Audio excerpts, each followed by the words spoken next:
Thank you all for calling the meeting to order of the Board of County Commissioners for Tuesday, August 27, 2019. By way of introduction, I'm John Hutchings, the chair. To my left is Vice Chair Gary Edwards. To my right is Commissioner Ty Menser. To his right is the clerk of the board, Labonita Bomar. And over on the bench, we have Elizabeth Petrich, our deputy prosecuting attorney. In the center is our county manager, Ramiro Chavez. And to his left is Robin Campbell, assistant county manager and budget director. So with that, we're going to please ask you to stand. And Commissioner Edwards, you can lead us in the Pledge of Allegiance. Please join me in a pledge to the greatest country in the world. I pledge allegiance to the flag of the United States of America and to the republic for which it stands, one nation, under God, indivisible, with liberty and justice for all. Thank you very much. Thank you, sir. Before we get into the business, the rest of the business, I'm going to invite Mayor J.W. Foster to the podium. Sir, thank you for coming out tonight. Well, thank you, Commissioners. I really appreciate all of you coming out to Yelm. We all know that all roads lead to Yelm, or at least they go through Yelm, but then they stop and visit. We appreciate the idea of the county commissioners coming out to visit the different communities. We hope that this catches on and you get a bigger and better turnout in the future, so please do keep it up. I see by the agenda you have some very important things to discuss tonight and some great presentations like my alma mater, Medic One, and appreciate that as well. However, our calendars did collide, and we also have a full agenda on our city council meeting that starts at 6 o'clock this evening. So I'll be staying for the first few presentations and then leave you to your business. Thank you for coming. You're welcome. Thank you, sir, for hosting us. Also, yes, you can catch the rest of the meeting that you don't miss on the county's website. All right, and Channel 3. If you'll tune in and watch ours later. I never miss it. Thank you, sir. Thank you. Looking for an approval of the agenda for this evening. Yes, I would like to approve the agenda for August 27th, 2019. Second. It's been moved and seconded to approve tonight's agenda. Any amendments or changes? Nope. No, sir. All right, all in favor say aye. Aye. Aye. We have an agenda, thank you. And the same with the board meeting minutes. Yes, I'd like to move to approve the board minutes from August 13, 2019. Second. Been moved and seconded to approve the August 13th minutes. Any changes to the minutes? No, sir. All right, all in favor say aye. Aye. Aye. That's done, thank you. Now we're moving into presentations, and the first one is emergency services. That is a proclamation for your consideration, Commissioners. Oh, God, yeah, it is, isn't it? There we go. So we have a proclamation for National Preparedness Month. So, good afternoon, Commissioners, and it's the same person doing both, so. Okay. But what I want to do is I'm here to request that the Board of County Commissioners proclaim September as National Preparedness Month in Thurston County. The U.S. Department of Homeland Security and FEMA are sponsoring National Preparedness Month in September 2019. This is a nationwide effort held each September to encourage everyone to take steps to prepare for emergencies in their homes, businesses, and schools. And the most likely hazards in Thurston County with a high probability of impacting communities are earthquake, flood, volcanic activity, winter and wind storms, terrorism, tsunamis, industrial accidents, which are also hazmat incidents, pandemic diseases, and heat advisories. Thurston County Emergency Management has emergency preparedness information available for homes, families, and businesses, and promotional materials for National Preparedness Month. Map Your Neighborhood training will be conducted in neighborhoods throughout September. Preparedness tips will also be promoted through outreach, including social media. An Emergency Preparedness Expo is scheduled on Saturday, September 28, 2019, from 10 a.m. until 2 p.m. at the Peter G. Schmidt School in Tumwater. National Preparedness Month is recognized each September, provides an opportunity for us to remind us that we all must prepare ourselves and our families now and throughout the year. We encourage everyone to put together an emergency kit for up to 14 days. There is a 12-month plan at our website that lays out how people can accomplish that in easy steps. We'll also talk about signing up for TC Alert. And Thurston Community Alert is our county-wide notification system. And I would like to point out that in the back of the room, we have staff who are ready to sign up people today, this afternoon and this evening, on TC Alert so they can receive those notifications. This effort also supports Thurston County Strategic Plan Initiative 4, Strengthen Emergency Management Planning and Community Disaster Preparedness. Subject to your questions, I'd request the board proclaim September as National Preparedness Month in Thurston County. Beautiful. Any questions or comments of Kurt Harden? No, sir. Okay. Go ahead. Are we ready for a proclamation? We are. Okay, National Preparedness Month. Whereas National Preparedness is recognized each September to promote family and community disaster planning and emergency now and throughout the year, and whereas Thurston County has experienced disasters in the past, and scientific evidence indicates the county remains vulnerable to natural and human-caused disasters in the future, and whereas the residents of our county need to prepare themselves to be self-sufficient for a minimum of 2 weeks following a natural or human-caused disaster, and whereas county agencies and employees should be prepared so they can continue to provide essential public services after a disaster and support the county's disaster response and recovery mission. Now therefore be it resolved, with the theme of prepared, not scared, be ready for disasters, the Board of County Commissioners hereby proclaim the month of September 2019 as National Preparedness Month and urge all citizens to take steps to prepare for disasters and emergencies in their homes, businesses, and schools. Adopted this 27th day of August 2019. Yay, there we go, Kurt. And it'll make far better sense as we present the proclamation to you, rather than have all of us come down. You come up here. Come on up. Yeah, come on up, please.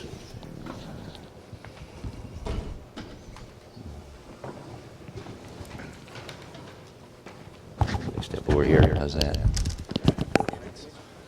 We'll surround you with love. Stick around here. By the flag. How's that? By the flag. There we go. We're going to stand by the flag? Good How's idea. that? It's better than that bench. Yes.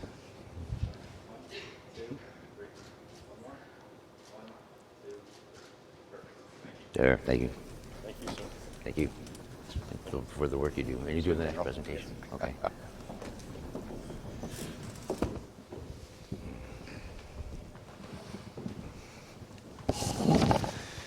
Next, still in the presentations is emergency services, and we're going to see a presentation on emergency services by, again, Kurt Harden. Thank you, Commissioners. Again, good afternoon. Kurt Harden, Director of Emergency Services. Before I start, we're going to talk a little bit about not only emergency services, but Medic One and emergency management within emergency services. And while I have just 10 minutes and all the information in emergency services is far too encompassing to just put it into a 10-minute capsule, we're going to cover just a couple topics. But before I do that, standing in the back of the room and sitting in the back of the room are some of the staff. I have Sandy Ecker from Emergency Management, Vivian Eason from Emergency Management, Ben Miller-Todd from Medic One, and Annalie Drury from Medic One. They're the real brains behind the whole operation. So anybody, please go back and ask them questions because they have all the answers, trust me. After the meeting. After. So what I'd like to do is everybody's got handouts so you can follow along.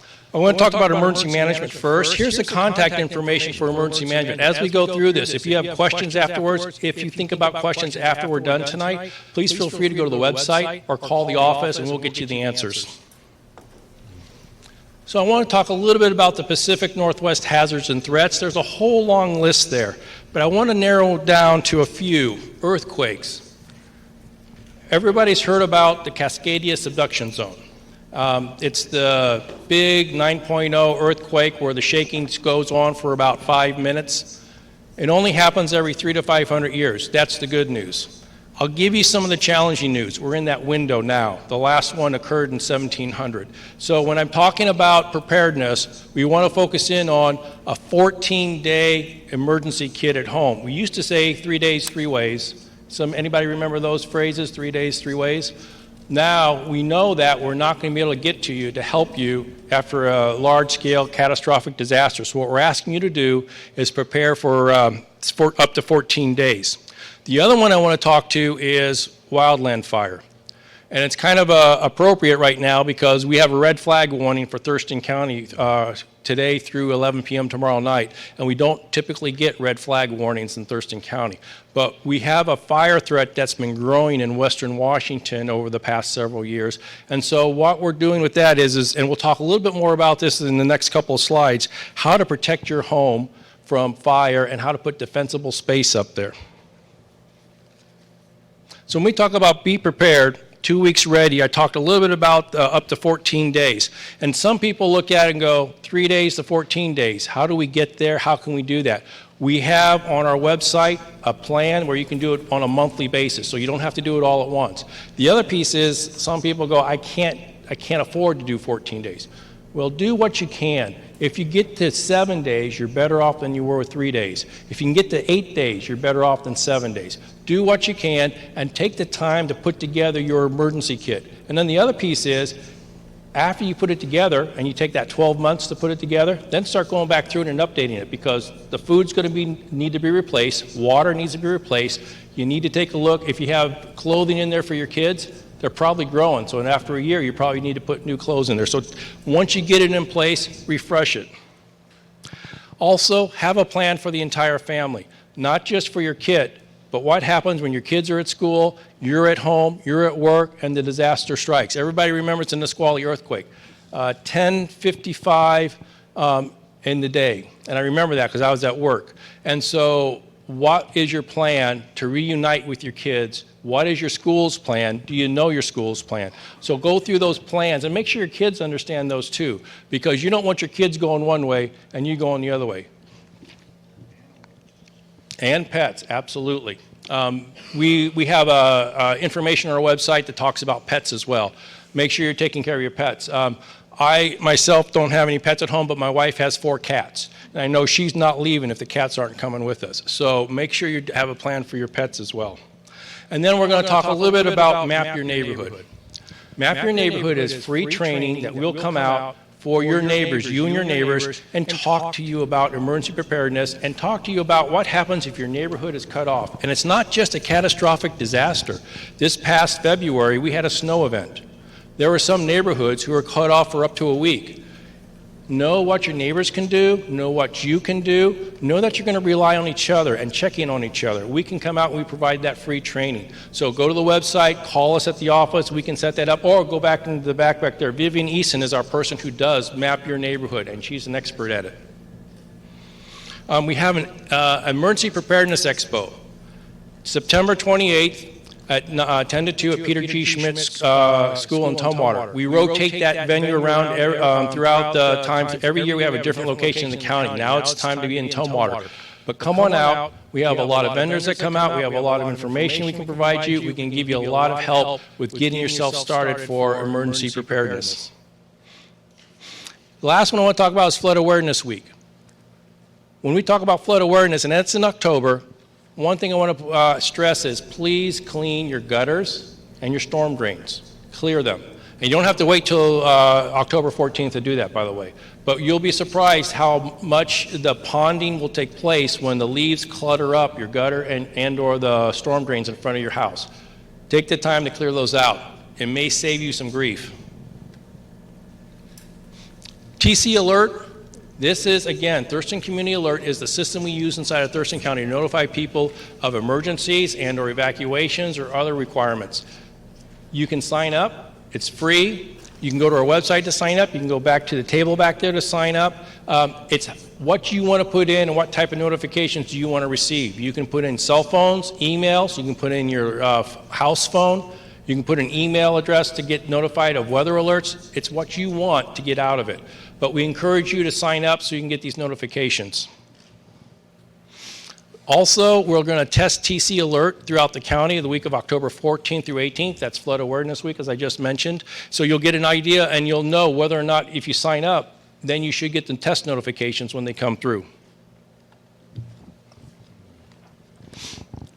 Any questions you have on emergency management, go back to the back table, ask me, ask the folks back there. We'll be able to help you out, or go to our website. Now I want to talk a little bit about Medic One. That's the link for Medic One. That's our phone number for the office. I will tell you, Medic One is part of the EMS inside of Thurston County, and if I use acronyms and you don't know what it is, please stop me, because Emergency Medical Services is EMS. And it's composed of the 12 fire agencies in the county, 2 private ambulance companies, 2 hospitals, and TCOM, which is our 911 dispatch center. Our medic unit deployment, our paramedics, our medic unit deployment, we responded to 34,401 EMS calls in 2018. Of that, every one of those calls, we sent out what we call an EMT, or basic life support dispatch. Of those, 10,192 included medics, our paramedics, or which is also what we call our ALS, or advanced life support. I want to go down to that second bullet. Since 2013, our medic unit's response has had a reduction of 43 seconds to 2013 to 2018. And somebody may say that's less than a minute, but let me tell you, seconds save lives. And so when you're waiting for somebody to show up, seconds save lives, and they can seem like an eternity. And so we're pretty proud of that. Our average response time, I will tell you that third bullet down, where it says State of Washington in bold. State of Washington requires that in urban areas, the response time be 10 minutes or less 80% of the time. So where you see the bold black, that's in the bold black in the time frame, that's the State of Washington criteria. For inside of Thurston County, our EMS, our response time in the urban areas is 6 minutes or less 80% of the time. So we exceed the State of Washington requirements. You can see where it says suburban response is 12 minutes, or correction, is 12 minutes or less for us in Thurston County. And then it's 20 minutes for the state, and that's what we're competing against. And then in rural areas, the state requires a 45-minute response time, and yet we have a 36 minutes or less 80% of the time. So we're exceeding the state requirements, and it's because of our system, but also because of the good work that we have going out here, and I'll get to that in just a second. Next page is just where our medic units are located. We've put them strategically around the county. There's 7 medic units that we staff 24 hours a day, 7 days a week, and those are around the county. You have one here in Yelm, Medic 2, but that allows us to get that faster response time. We also do training, and we try to simulate real-world training when we go out for what we call mass casualty incidents or other incidents where it's multi-agency response. An example of where this came to light was the Amtrak train derailment. Everybody remembers the Amtrak train derailment. We had more response units from Thurston County than any other county in the Puget Sound area. Some people liken that to we were that well prepared, and we were, but we were also lucky because the southbound lanes of I-5 were blocked. So we went north on the southbound I-5 lanes. That made it an easy response for us. Pierce County was more challenged because all the traffic jam that was backed up behind there, they had troubles getting through there. So we were the primary response, even though it was technically inside of Pierce County. Now I want to talk about CPR saves lives, but you all, as bystanders, save more lives. And this is why we have such great response times. This is why we can do what we do, is because of your support. We have what we found is when citizens, when people, bystanders, see a cardiac arrest, a heart attack taking place, if they get involved and they do CPR, we have a better outcome. 64.6% of all heart attacks, cardiac arrests that occurred in Thurston County had a citizen bystander that was there doing CPR before EMS ever showed up. To get to that, why that's important, 40% nationally is the average nationally. So only 40% of heart attacks nationally have somebody, a citizen or somebody, a bystander, doing CPR before EMS arrives. So we're above the national average there. But our discharge rate, when you look down and you see that second bullet, 40.5% of our heart attack cases in Thurston County in 2018 discharge with a quality of life similar to what happened or what took place before the heart attack. That's higher than the national average, which was 33.3%. That's a result of people doing CPR before EMS arrives. And also, when we have CPR in progress when EMS arrives, It's 45.7% of the people, your family, your friends, your neighbors, who walk out of the hospital with a quality of life. And that's compared to the national average of 37.3%. So what I'm going to encourage everybody to do here is sign up for a CPR class. Last year we trained just over 4,180 people in Thurston County on CPR, and it's compression-only CPR. It's no longer the breaths. All you have to do is be able to get trained on compression only. This year to date, we've got over 4,260 trained. We've exceeded last year. We want to exceed last year by a tremendous amount. So sign up. You can sign up online. You can sign up back behind you. But we just want you to get signed up because you never know when you're going to need it. 74% of heart attacks occur in the home. So what you do is going to help you or your family. And I'd like to wrap up by saying, if you want to invest in your community, take a CPR class. Learn how to help your neighbor. Learn how to help everybody that's around you. If you want to invest in your family, put an emergency kit together so that you can survive up to 14 days in case a catastrophic disaster happens. Questions? Do you have any questions, Kurt? Sir? Any Okay, questions? thank you. Oh, good job, Kurt. Thank you, Kurt, very much.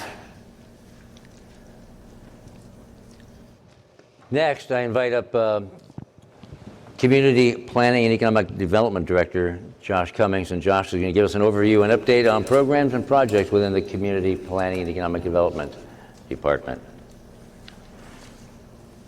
Welcome to Yelm, Josh. It's my pleasure to be out here.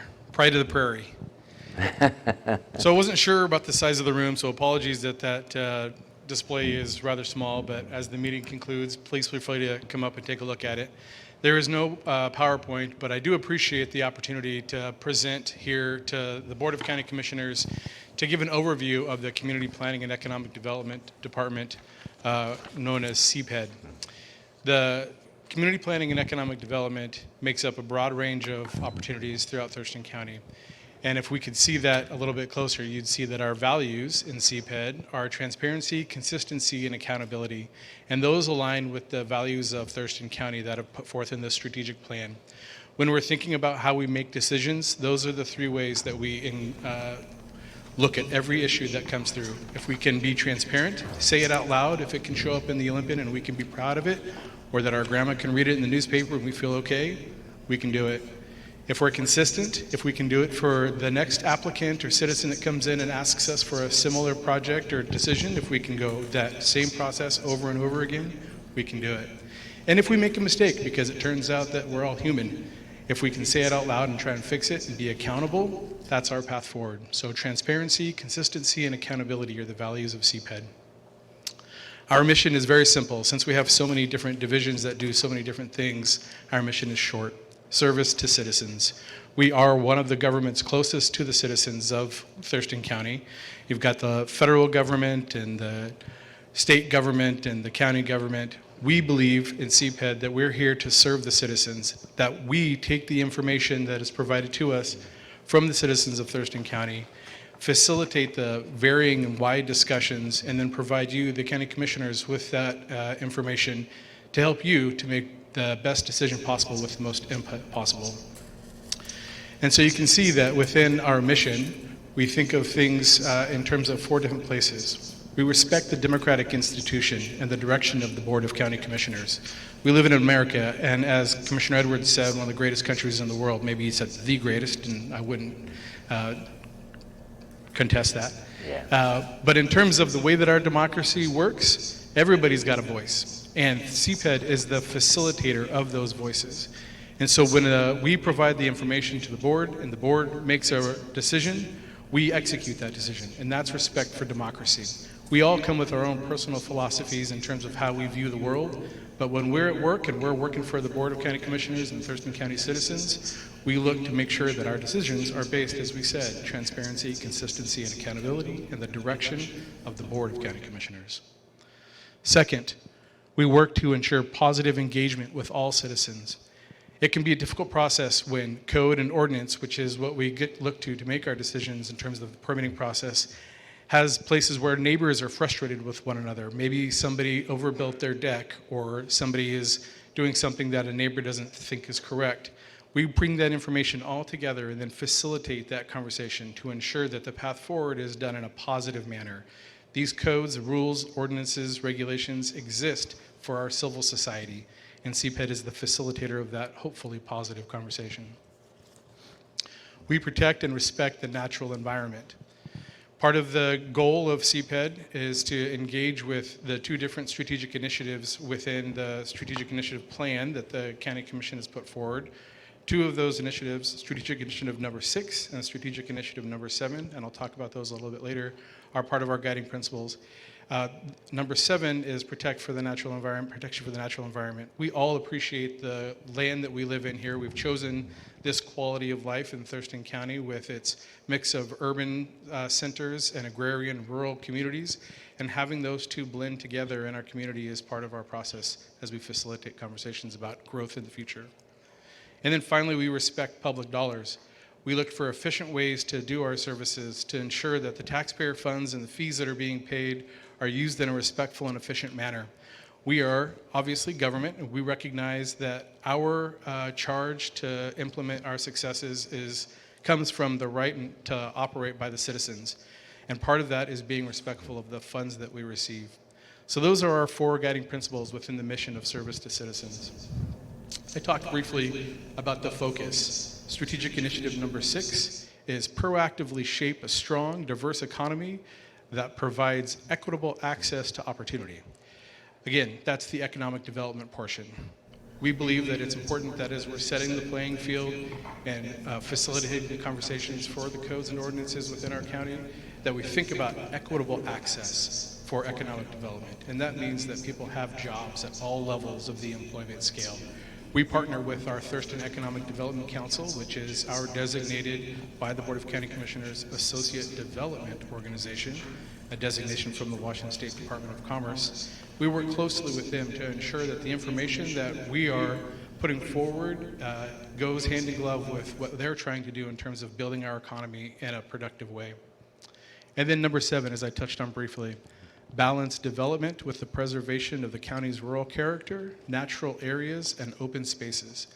That goes to the conversations that we have in terms of long-range planning, our comprehensive periodic plan, the thinking about growth in the future, and the Growth Management Act, and how we respect the preservation of our open lands and agriculture in our economy. Balancing those 2 items, strategic initiative number 6 and number 7, are the focus of our different divisions within CPED. The 5 divisions of CPED, currently as we're organized, provide the different services to our citizens. The vein that runs through all of them, though, is, again, community planning and economic development, how they impact what we all do when we live, work, and play in Thurston County. The first division is development services. That is the land use and building permits and plans reviews. So when people come to try and build a house or do something with their business within the UGA or the rural area, they come to development services, and they start in the building development center. That's that first area that all of the intake happens. We recognize that this is a difficult first starting point. Getting a permit to build a house or whatever it is that you want to do for your dreams is difficult in the first place. It's not something that somebody is excited to purchase. They come into our facility recognizing that they're buying a permit, which is not something that they necessarily might want to purchase in the first place. They're not 100% sure how much it's going to cost, and depending upon the time that it takes, they don't know how long it's going to take to receive that permit. So it starts off right from the beginning that can be a potentially difficult conversation. Our team is dedicated to service, customer service. So the folks that are engaged at that front counter, again, we go back to that being positive in the engagements, that we recognize that there is a purpose to these permits, and that's making sure that we have a standard of living throughout Thurston County that meets the codes and ordinances so that there is a level playing field for all.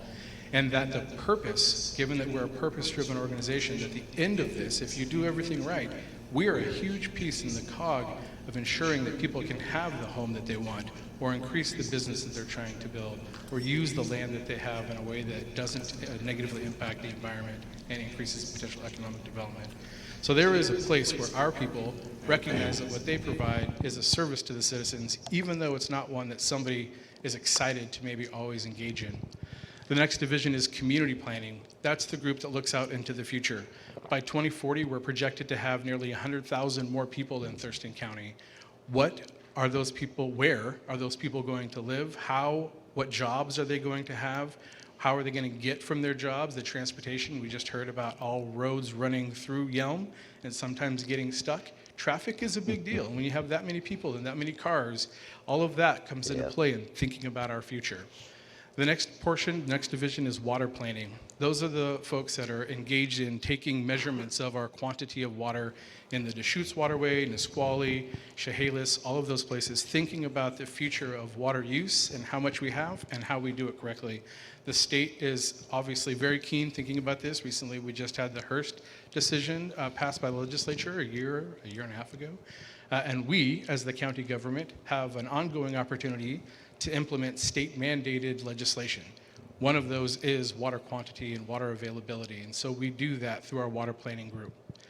The next is our WSU extension. We have a contract relationship with Washington State University to engage in the economics of agriculture and thinking about the new ways that we can have products and value-added different agricultural products that can serve our citizens. That goes back to preserving open spaces and having the farmlands available. Currently, our director of that, Stephen Bramwell, is working on grains that can be grown specifically in this region between Thurston and Lewis County. And again, partnered very keenly with the Economic Development Council in their discussions with Tenino in the Agricultural Innovation Economic Business Park in Tenino. It's had a couple of different names, so my apologies. And the last is the Fairgrounds and Event Center. We have 26 acres of excellent land near the Lacey area that is open for events all year round, as well as the 5 days of fun, the Thurston County Fair, that's been operating since 1872 in Thurston County. It is our community's heritage event. So we've got that 5 days of fun that happens in the first weekend in August, from Wednesday to Sunday. And I had it written down. If somebody can look at their calendar and remind me of the dates, that would be excellent. But then the 330 other days of the year that the fair isn't either happening, being planned for, or being taken down after it's happened, we have that space available to rent. So if you've got a community group that wants to engage in something and have a party or a celebration or a wedding, we have that facility. We have multiple indoor facilities as well as outdoor areas that people can rent. All of these different groups come together to engage in community planning and economic development, again, in service to our citizens.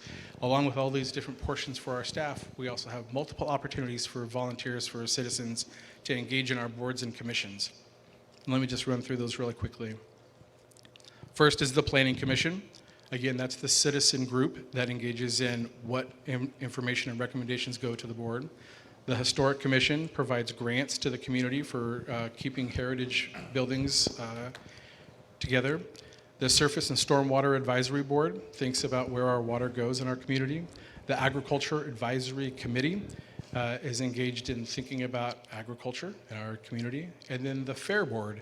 And I think later on we're going to hear a little bit more about the Fair Board and one of our local Yelm youth citizens joining that Fair Board. So know that there's so many opportunities to A, come to work for Thurston County government and community planning and economic development, or B, volunteer as a citizen to impact your community in a positive way. That's it. Wow. That's it. Very good. Sure. Yeah. Other questions or comments? I'm always amazed at the range of what CPED deals with. Yeah, sure. The auditor likes to say that the auditor's office is like the toolbox of county government, that when the legislature didn't know where to put something, they gave it to the auditor, but I think CPED's got some claim to that because you guys are dealing with, salmon recovery, watershed planning, agriculture, the fair, the habitat conservation plan, shoreline buffers, comprehensive plan update, all building permits for the county, zoning changes, code enforcement. You got recently embroiled in homelessness policy when we had to develop homeless encampment temporary interim ordinance. And so, I mean, you've got a lot on your plate. Your department is broad and deep, and we appreciate you. And I hope the county understands kind of the challenges that you have. I appreciate that. We have an amazing group of staff that is always open to opportunities for success in facilitating difficult conversations. Commissioner? I guess I'd just like to take this moment to point out that you guys do a very difficult job because you end up being the policeman for the state when it comes right down to it. The state is always passing some type of a regulatory issue and forcing it down to the counties to implement that. And oftentimes during that implementation process, it gets kind of scratchy out there once in a while. I mean, I'll take the gopher for an example. Although that came from the feds, we have to implement what they do as far as the listing under the Endangered Species Act. And I believe all of us want to protect species, but when it gets out of control, if you will, ends up being a nuisance. It's just for the general public. You know, just Thurston County is saddled with this particular problem. I look at it as a social experiment that we're being forced to deal with. But it's the reality of doing business, and I will compliment you folks. You do the best on a tough situation. And unfortunately, we don't always make those choices as to which direction we're going to go. Those are passed down to us from the state, oftentimes unfunded or underfunded, and yet we're required as a subset of the state to implement those particular regulatory things, which are sometimes kind of crazy. And I know you folks came up with, I think it was exemptions for siding and windows and hot water tanks and roofs and decks, and I don't know, there were some other things in there to make it easier. Oh, the square footage on a building that could be built on a lot. And so that's an example of coming up with solutions to make it a little easier for citizens when you can. So thank you for doing that. Well, thank you both commissioners for the different projects. I was told I only had 10 minutes, so I didn't want to go through all of them, but. You know, I think it's understated or underestimated or underappreciated what you personally and your staff deal with, or whom they deal with. Because as my seatmates talked with, I mentioned you deal with the state agencies, the federal agencies, with this dadgum gopher, and as Ty said, septic, environmental health, the water, salmon and such. And as you mentioned, Josh, the Economic Development Council, you deal with the fair, and you've really brought the fair around, and your staff has brought the fair around. But you also deal with the citizens who aren't always happy, and businesses who aren't always happy. But I've got to tell you that the connectedness that CPED has with a wide range of disciplines and personalities, it's amazing, and you juggle all these things successfully. You even deal with the worst people to deal with is probably us when it comes to your staff, when it comes to demanding and questions and trying to understand and comprehend some of these things. But what confounds me, it doesn't confound me really, but when I took office, it wasn't this way. But in the last 18 months, 2 years, I've had nothing but compliments regarding CPED. And it wasn't that way for the longest time, but it is that way now. So with all the things that you're juggling, all the issues, and you're successfully navigating this circuitous route, I think you're underappreciated, your staff are underappreciated as well. So compliments to you, sir. All right. Thank you. Thank you. It takes us to another presentation, and that is, why do we chip seal perfectly good county roads? And we have Scott Davis here, traffic engineer and operations manager, going to explain why. Can you turn that just a bit more so the audience can see it as well? Thank you, Scott. No, the audience ones, not us. Thank you. All right, well, good evening, Commissioners. So again, I'm Scott Davis with the Thurston County Public Works Department. Maybe I'll just hold this.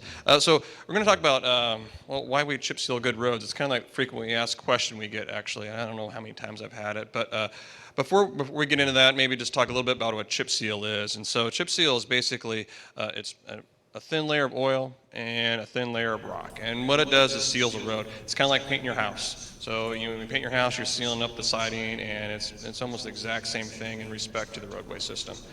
So in terms of doing a chip seal, before we get into why, maybe just some of the process and steps. So part of a chip seal isn't just putting oil and rock in a road, it's actually getting the road ready. And so, we have to clean the roadway, so we sweep it. We fill in cracks with a crack seal. If there's really bad spots in the road, we dig those out and put new asphalt in there, and then we put the layer of oil and rock over the top. And so on the poster board over there, you'll see on the top left-hand side, you'll see kind of a sweep, street sweeper, a typical street sweeper. On the top right-hand side, that's actually the rock distributor. So there's a big truck, and you dump rock in one end from a dump truck, and it comes out the other end in the front and distributes it evenly across the roadway. The bottom left is part of the finishing piece. It's not the best picture, but one of the finishing products we do to keep the rock in place and seal the road the best we can is we put a fog seal over the roadway. And that's, again, it's another oil product, but it seals up the roadway, and it actually looks like asphalt in the end, even though it's not exactly the same product. And then the bottom right is what you see in the finished product is a black road, and then the lines stand out really well on it. So. Okay, now I have to walk over. Gotta do a little manual work here.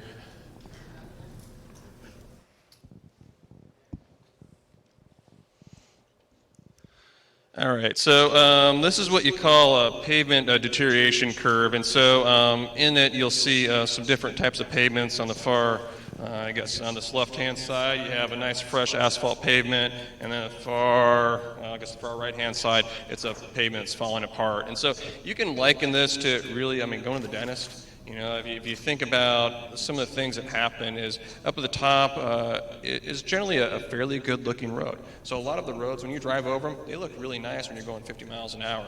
But if you look at them a little closer, what we do is we inspect our roads annually, as well as taking other factors like traffic volume and as well as the type of traffic, like how many trucks are on the roadway.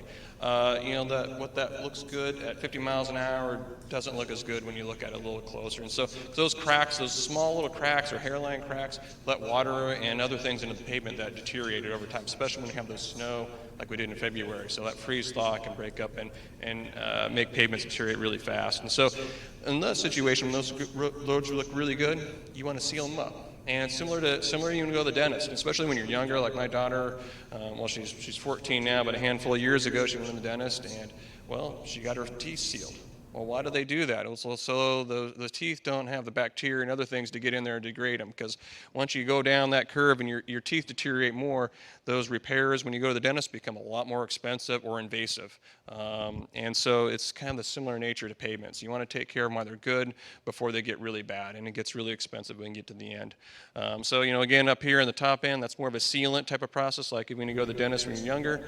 But as you navigate down the process, as the pavement ages and it gets older, you're talking about full rehabilitation of a roadway, tearing it out, kind of like pulling out teeth and having implants or dentures or those kinds of things. And so anyway, it's one analogy, I guess. All right, so and then the cost. And so I'll talk about the cost. And this is actually a big deal because, like most everyone, Thurston County government's not different than all of us. We have limited resources at the end of the day. And do we struggle? How do we use those resources and use them strategically to take care of the infrastructure that we're responsible for? And so chip sealing is up at the top in the green here. And that green, the green area is costs about $40,000 a mile to chip seal 1 mile of roadway. And as you navigate down to the really poor pavement, you're talking about rehabilitating and rebuilding the whole roadway all the way from the top. And that's about $1 million a mile.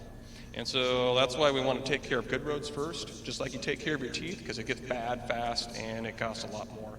And so just for example, this last year, we chip sealed about 40 miles of a roadway in the Steamboat Island area and a few areas outside of that, and it cost about 1.6 million. And so that's a lot of miles of roadway. We overlaid 2 miles of roadway this year, and it cost about $600,000. So you can see if you chip seal a roadway, you can cover a lot more territory. You seal those good roads so they don't become bad to begin with. And it's not that we don't ignore bad roads, because we do take care of those, but when they get really expensive, You know, sometimes we have to look for outside sources of money to take care of those, or sometimes we have to wait till we have enough resources to take care of them. And, you know, bad roads, you know, those potholes, those damaged cars, and can cause a lot of problems too. So, anyway, that's one of the reasons why we chip seal good roads, and even though they look good, we're trying to take care of them before they really get bad and cost more.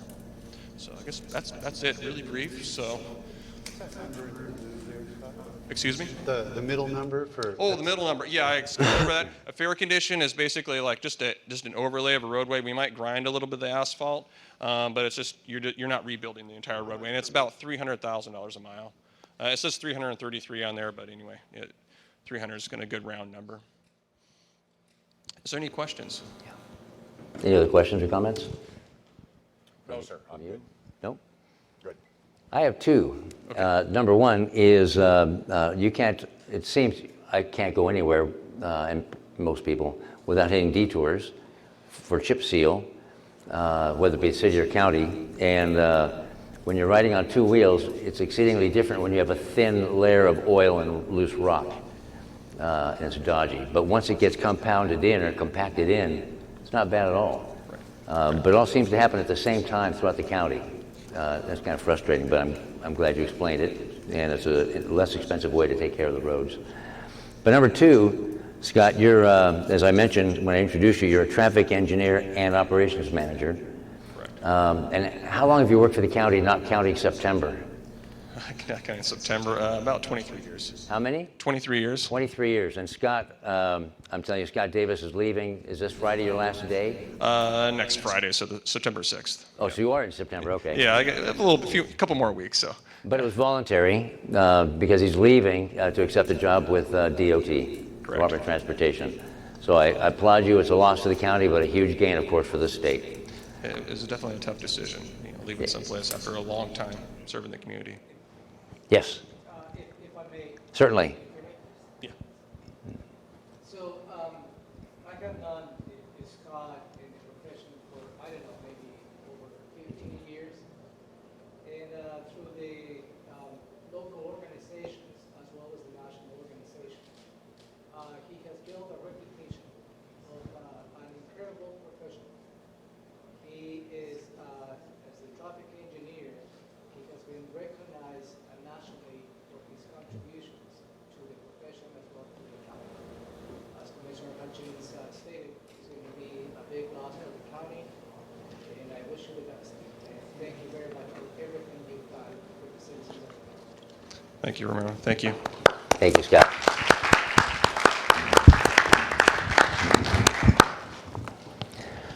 Now, how many in here are teenagers? Oh, I see one. How many in here were ever teens? Okay. Because I'd like to invite up to the stand Marianne Ogaro. She is works in public health and social services, and she's the county epidemiologist and has a ton of good information regarding protective factors and data relevant to Thurston County overall, as well as the Yelm community and our youth. Okay. Well, thank you for having me today, and hopefully that I adjusted that well. As you mentioned, I'm an epidemiologist for the Thurston County Public Health and Social Services Department, and basically what that means is I have the opportunity to work with both Thurston County residents, nonprofits, and any other type of organization or person who's interested in understanding what the health trends are, whether that be elected officials, tribes, you name it, schools, and get the opportunity to both follow those health trends and share information to raise awareness about what we're seeing in that data for our county. One of the things I would just mention in our focus today is just to share both some areas that are very important for the health and well-being of teenagers. I provided a handout. If you are in the seats and don't have one, there's one in every front chair. I noticed that not everyone sat there. I apologize for not having them all the way to the back. But the topics I'm covering today are not everything that matters for the health of our adolescents or teens, but there are four main things that I bring to your attention, both as a Thurston County County Commissioners, but also as the Yelm community, because these areas of concern are both where we're seeing local data show that Thurston County overall is not quite where we'd like it to be around teen health, and also some areas where, if you were to look, Yelm is not necessarily doing quite as well as even Thurston County, and Thurston County isn't doing necessarily as well as the state. And there are some areas, though, even with that said, there are some areas that we have seen a lot of community interest in addressing these issues. And so I wanted to share with you a little bit of data, a little bit of opportunities around things you can do, and then who you can contact if you'd like more information from our department about any of the areas that I mentioned. So to start with, one of the things you may be familiar with is vaping. Vaping in Thurston County is very common. Vaping is now more common than cigarette use in Thurston County. When you think about that, it says a couple things. One, we've been really successful in addressing cigarette smoking among youth, because that is just not something that we it's a leading cause of death, a range of different reasons why cigarette smoking was of concern. But now with vaping, one of the things that you can see for Thurston County is that among Thurston County 10th graders, basically 1 in 5 vape. That means not just ever tried it once. That means that's what they're doing regularly. They're vaping. The reason why that's of concern in part is that vaping, the liquid that you use, can contain a range of things. It can include nicotine, and our youth are reporting that they are increasing the amount of use of liquids that have nicotine, which is addictive. There's flavoring, there's chemicals, there's a range of things, but when it comes to youth, why we're particularly concerned is vaping is not considered safe for youth at all. So we wanted to just raise that awareness, and when you think of one of the figures that I provided is for Thurston County 12th graders, so that's our teens that are going off into adulthood and where they're starting. And what we found is that currently 1 in 3 Thurston County 12th grader vapes. That is, and it's increased in the last couple of years. So when you think about that, there's a couple things that when you think specifically about youth and kind of what is something that's better for their health, if you are a parent, if you're a grandparent, if you're a family member, if you're anyone who works with kids or are interested, learning more about vaping is something you can do. It's really worth your time to learn a little bit more about that. And so the Risks website from the U.S. Surgeon General is a place that you can go for helpful information. Also, one of the things that is tried and true and remains true for the health of teens is that talking with youth is really important to whether they use any substance. It matters. Parents matter, family members matter, talking with them about what you'd like to see, and that has been shown over and over by research to have such a significant impact. And a lot of times people think that's not necessarily as easy with teens, but they listen. It's really important. So one of the things that we would share with you if you're interested in that, learning how to have a conversation with a teen or some tips around doing that around substance use, there's a great Washington State campaign called Start Talking Now. And we'd encourage you to visit that, Google that, take a look at that, and talk with teens that you can have a significant impact in their health and well-being. If you're interested in knowing more about vaping and vaping prevention around youth, Kateri Wimsett in our department is someone that you can call directly. You can call our main phone number and they'll get you to her. The other area of teen health that I wanted to share with you is something that we can all have an impact on, and that is prescription abuse, so misuse of prescription medication by teens. And you could probably think many of us in this room have prescriptions in our homes for good reasons, health conditions, a range of things. But what we know is for teens that misuse them, not using them the way that they should be, or accessing them for other purposes than what a doctor would like to see them used for, the majority of teens get them from us, their family, their friends, the people they know. From your homes, from your purse, from places that are really accessible. And so in Thurston County, the number doesn't sound really big, but it is still of concern and we keep an eye on it, is 5% of Thurston County 8th graders are abusing prescription drugs. And when you think about prescription drugs, there's just a range of side effects, a range of things. If they're mixed with alcohol, anything else, it's of concern. And 8th graders are 13 to 14 years old, going off into high school. Things you can do, and this is where we all have the ability to make a difference, is if you need medication, store it securely, out of sight, not necessarily sharing that what you have or where you have it, and monitoring it. If you have teens in your home or anyone else, just kind of making sure the amount that's there is still there. That's good. Because you can catch misuse early if you do that. The other thing that we'd encourage you to think about is Yelm has a medication return box and so do many other communities across the Thurston County, and that is located at the police department. And one of the things we'd encourage you is if you haven't, to consider taking any unused or unwanted prescription medicines to your return box. Don't throw them in the trash, don't throw them down the toilet, take them to a return box. And one of the things to consider in doing that is October 26th is National Drug Take Back Day. Participate in that. Organize a participation in that. It's a great way to get pounds and pounds of unwanted or unused prescriptions that out of your home and out of a place that teens or others could access. One of the other things that you could do if you wanted to, and that was kind of up your alley, is Thurston County Board of Health declared the opioid a public health crisis last year. And one of the things that has resulted from that is a county plan, but also a prevention work group of folks that are working on implementing strategies across the county. If you're interested in that, I coordinate that. I'm making those meetings happen. I would be glad to talk to you about how you could get involved. But if you're interested in drug take-back kind of prescription medicine disposal, the person at our department that you can contact is Cynthia Taylor.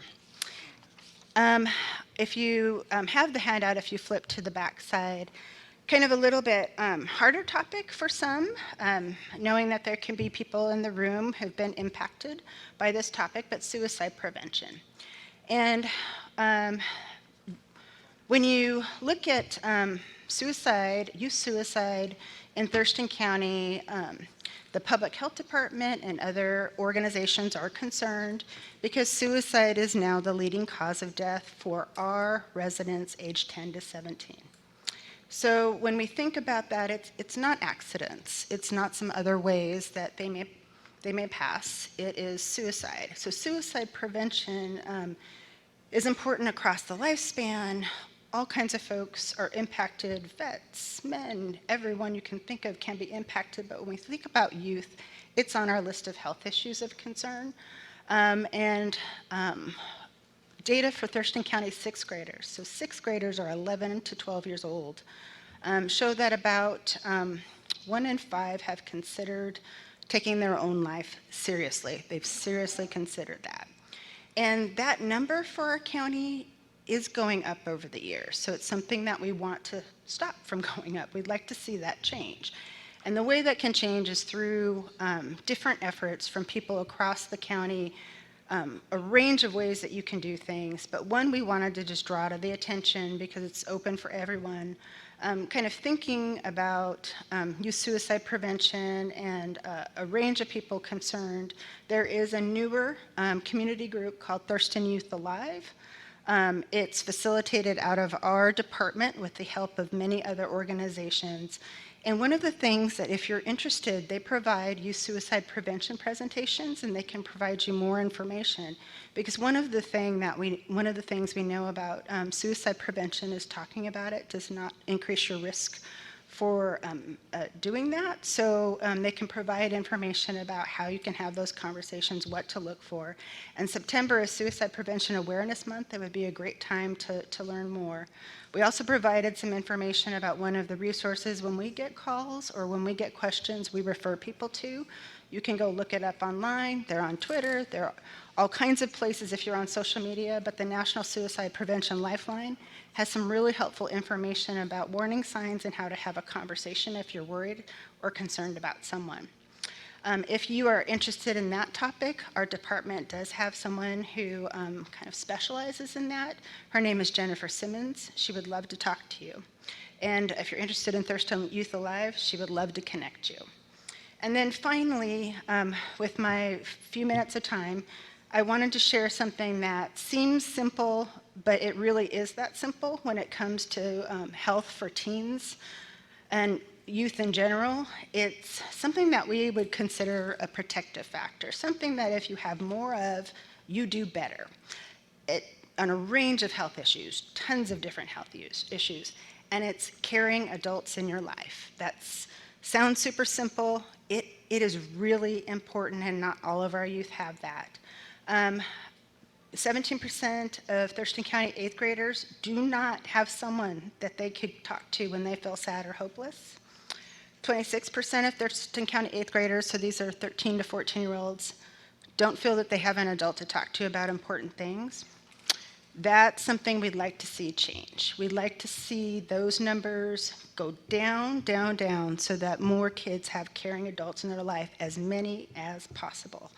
And so things you can do really do matter in terms of being that supportive relationship to a teenager, regardless of the type of job you have. The more supportive relationships, the more they can talk to any place, family, school, neighborhood, church, other activities, the better for them in terms of their health. It really is that simple. The science supports that.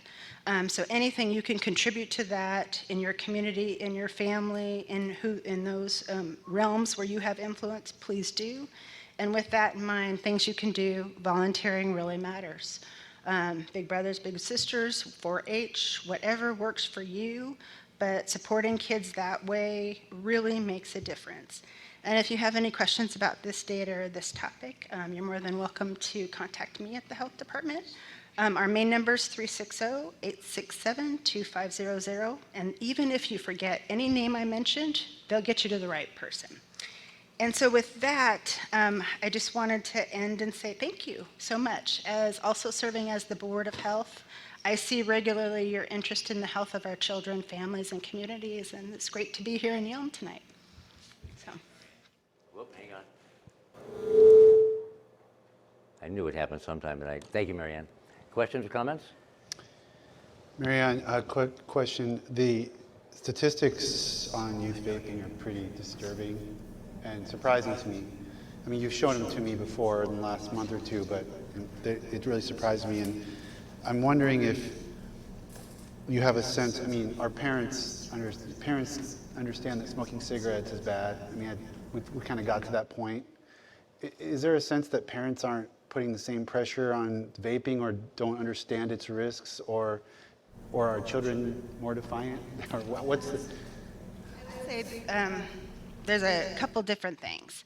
One is vapes look like a lot of things that you don't know they're vapes. They don't necessarily emit big puffs, so it isn't necessarily that parents aren't necessarily not talking about it or addressing it. They may not know that's what their child is using. So spending some time, especially as parents, learning a little bit more about them can be really helpful. Also talking to them about use truly is very helpful. I would say the schools are seeing tons of devices, so we know the kids are having access to them even if their parents don't realize that. So.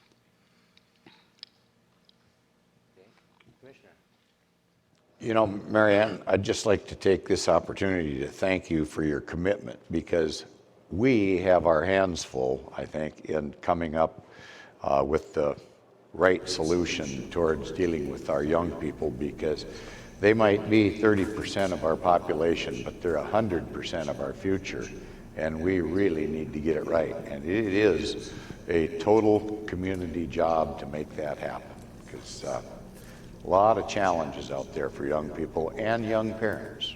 So thank you for your dedication.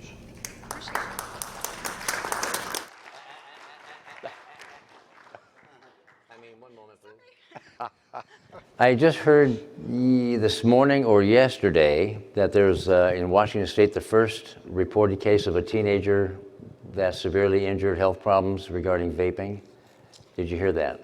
I have not heard that yet. I would say vaping and the possibilities of what that could do to your body is of concern. Actually, the health department issued a what we call a communicable disease update to healthcare providers around concerns that we're seeing in other places, both the West Coast and other parts of the nation, around vaping-related illnesses. But I can sure follow up on that for you. Thank you. Hot off the press. Also, the other topic du jour is the prescription drugs, or the opioids, and of course with Johnson & Johnson's class action suit against them in Oklahoma. The judge found him guilty of, I think, public nuisance for contributing to the opioid epidemic and awarded $572 million. That's going to be years in appeal, of course. But that's just beginning. So all the topics you hit on are huge. And thanks for mentioning Thurston Youth Alive for suicide prevention with kids. 22% is just crazy. And the rest of this stuff is, I'm glad your information is on here, your contact details, or just go on the county website, look under Public Health and Social Services if you want to help. And the fairgrounds or fair board is also a nice activity for our youth to get involved in. They have a lot to offer. Marianne, thank you very much. Thank you. Yeah, 4-H. That takes us to agenda item number 1, believe it or not, on the agenda, and that is opportunity for the public to address the board. And this is an opportunity for the public, the citizens, to address the board. We don't engage in discussion, question, answer, debate. We listen, take notes, and when appropriate, the county manager or staff will answer concerns or issues. And La Bonita Bomar, the clerk of the board, has a timer here. And do they see it from the front, or do they see lights? Okay. And okay, got it, perfect. And so you're limited to 3 minutes, and you are not allowed to donate your time to another speaker. And I would ask, if you look at the big letters on the back of the wall in the auditorium here, it says, "Good people are good to people." That's basically the line, or the bottom line, or be a positive presence. We ask you to please don't be rude, because all that does is define you, and your message gets lost. Any issues on land and such that might be coming before the board are not appropriate. And no commercials or adverts for a for-profit business. Any material that is provided to the county tonight may be subject to public disclosure pursuant to the RCW dealing with that topic. And I will call your name up. And if you haven't had a chance to sign up, is there another sheet in the back for signing up? And where might that be located in case somebody comes in? In the very back? Okay. All right. I will call your name up, and I'll call the next person that's on deck, so you can stand to the ready, and we just keep on going here. When I call you up, please state your name and about where you live in the county, and then the time will begin. So here we go. The first one up is John Pettit, followed by Glenn Morgan.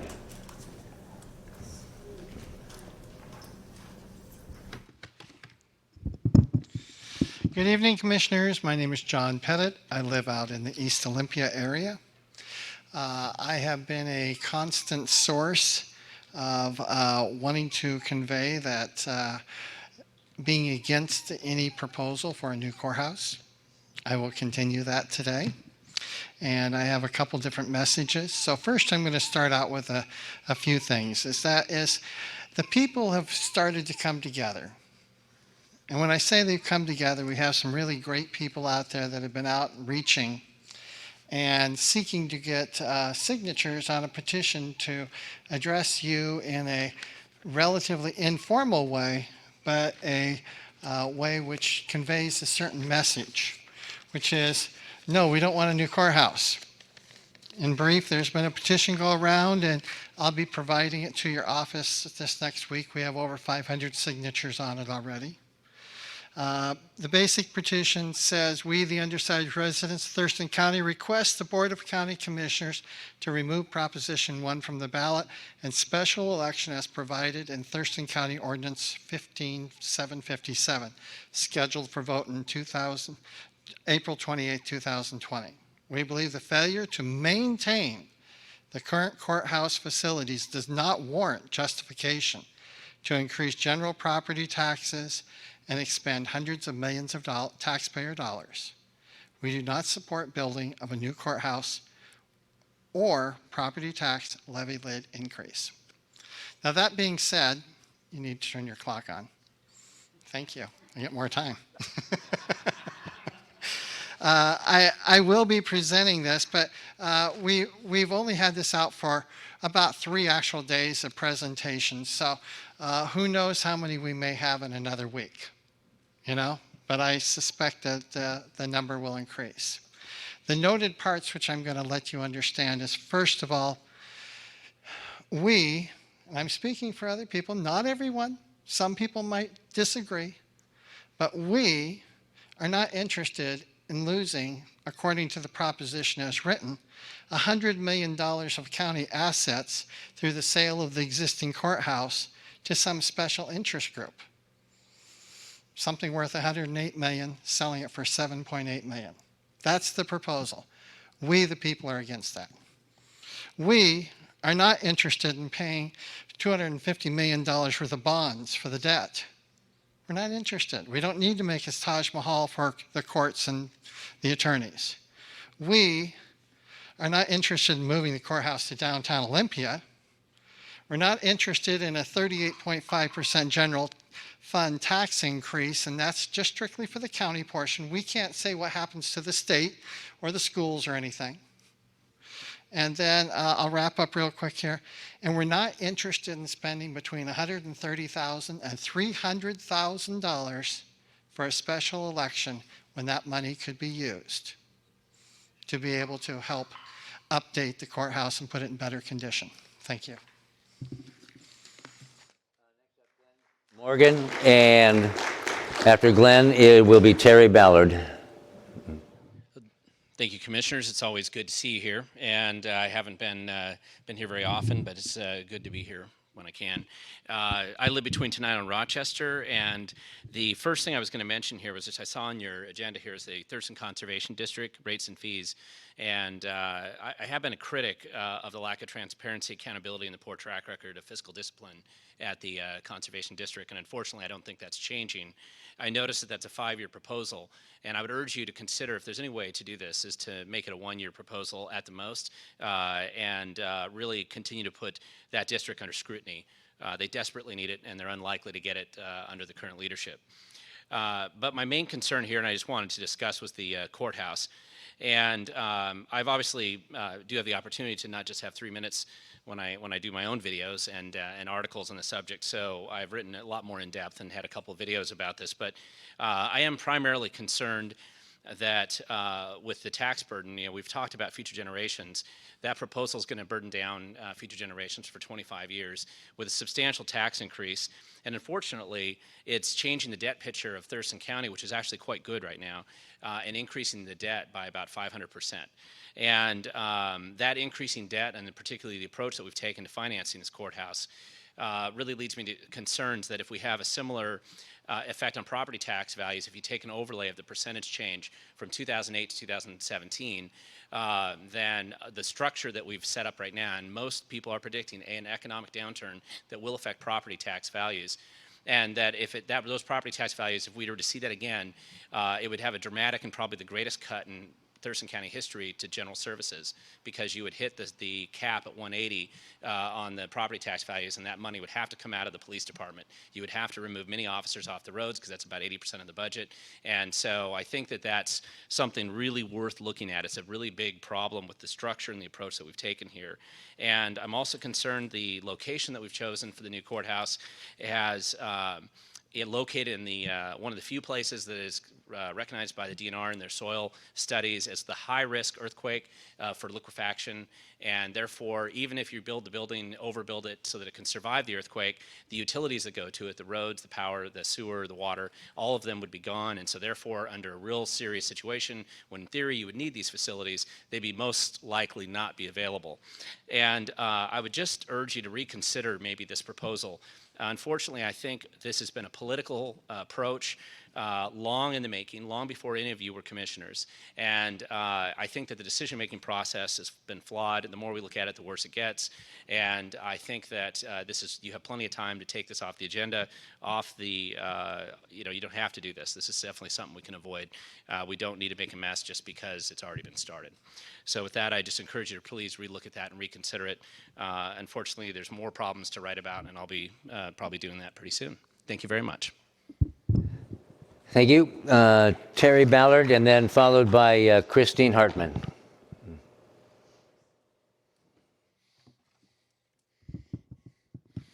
Good evening, Good evening. All right, got it. Can we do it now? Hello. Okay, got it. Good evening, Commissioners. My name's Terry Ballard. I'm a 35-year Army veteran, retired in 2012, and I was born here in Washington State. It's nice to see that a marketing company gives awards out for installing ultraviolet light systems that only filters out 95% of the pollutants, which contains 9.5 million gallons of gray water, containing 475,000 gallons daily of leftover pollutants going into Bud Inlet. I can go on to the 3 million gallons of gray water that gets done for reclaimed water.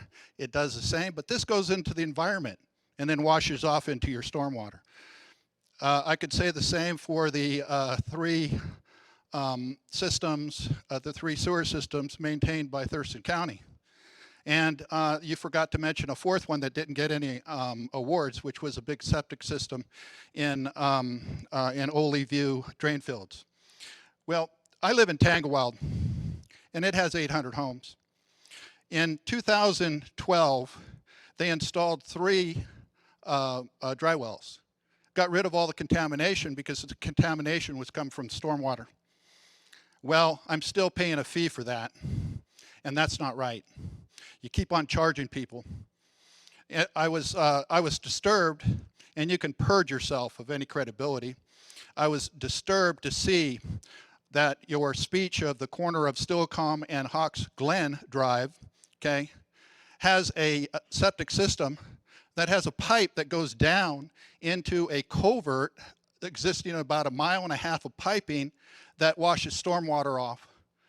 That is ridiculous. You know you're wrong. You don't want to fix it. You want to give it to Lacey and let them do the same thing that you want to take from Olympia and the new courthouse.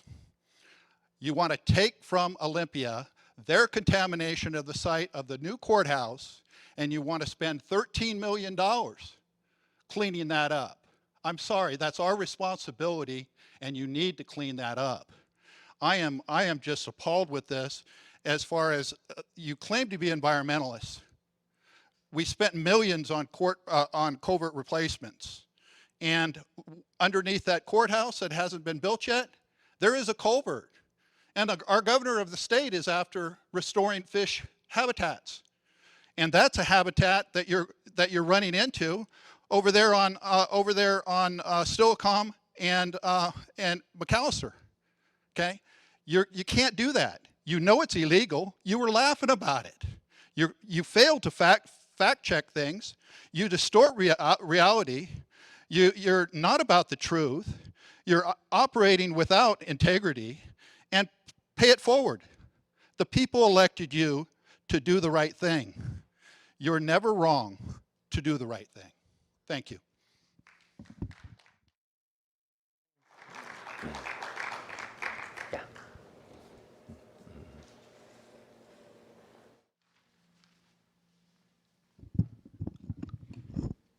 My name is Christine Hartman.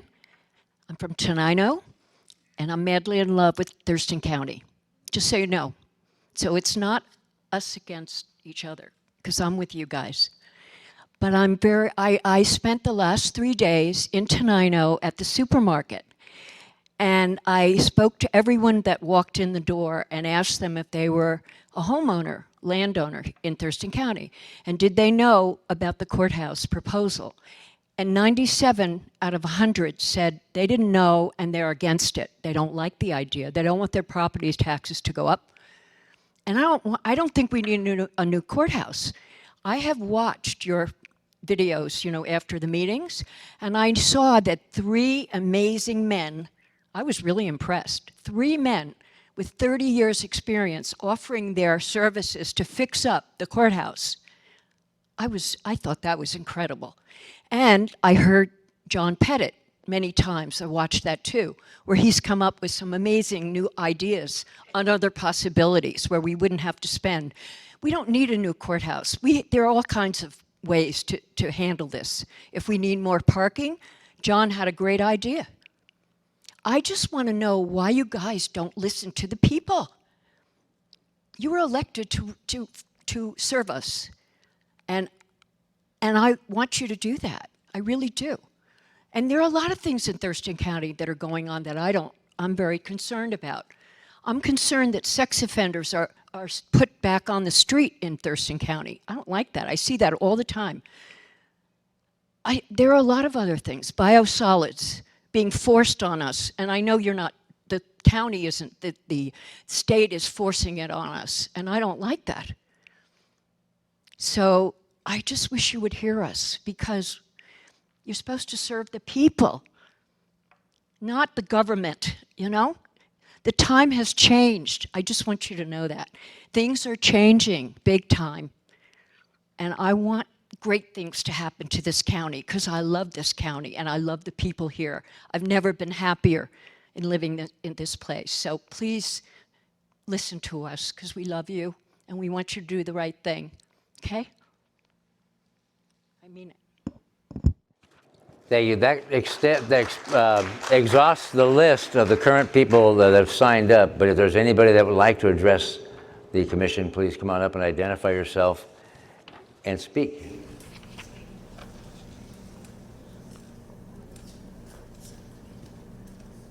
Hello, commissioners, and it's lovely to see you here in Yelm. Thank you for coming, and staff of Thurston County. A couple of months ago, Ed Kenny and I, I'm sorry, did I not? Michelle Hawkins Brigham, and actually I'm here representing Preserve the Commons this evening. So Ed Kenny and I testified a couple of months ago at the county at a public hearing, and we submitted approximately, I think I said at that time, around 500 signatures. It was 18 pages, signatures from residents of Yelm and the neighboring community opposed to biosolids being deposited on my street, 128th Avenue Southeast, Yelm. We wanted to deliver the rest of the package this evening.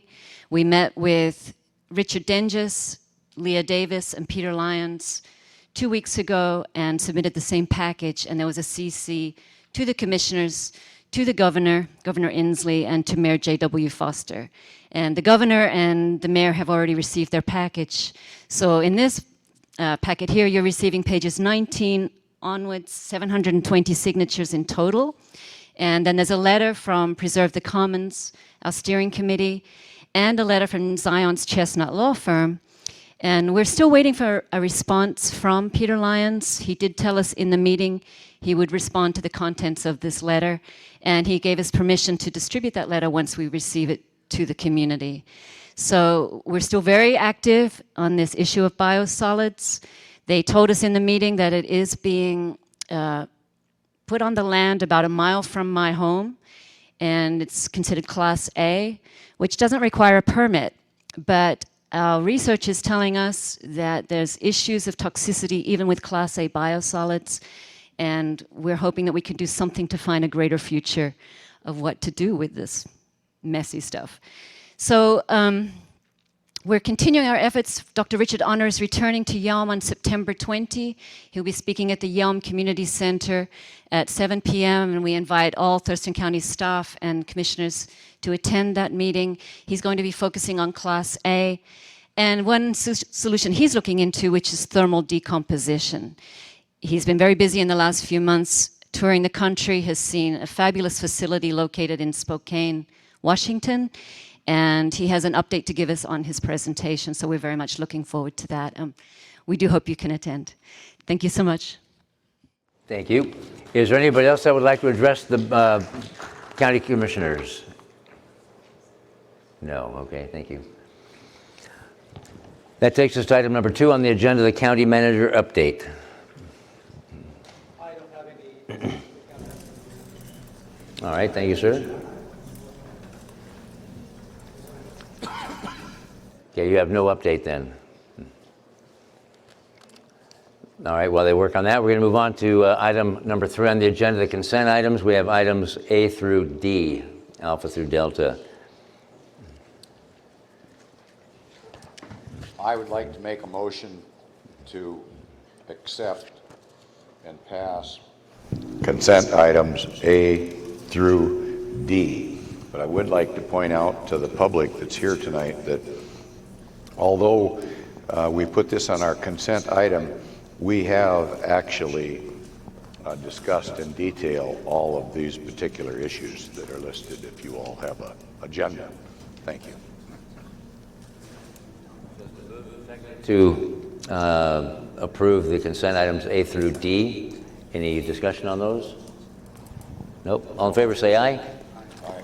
Aye. That motion carries. Department item number 4 is the sheriff's item, contract for a part-time school resource officer in Rochester School District.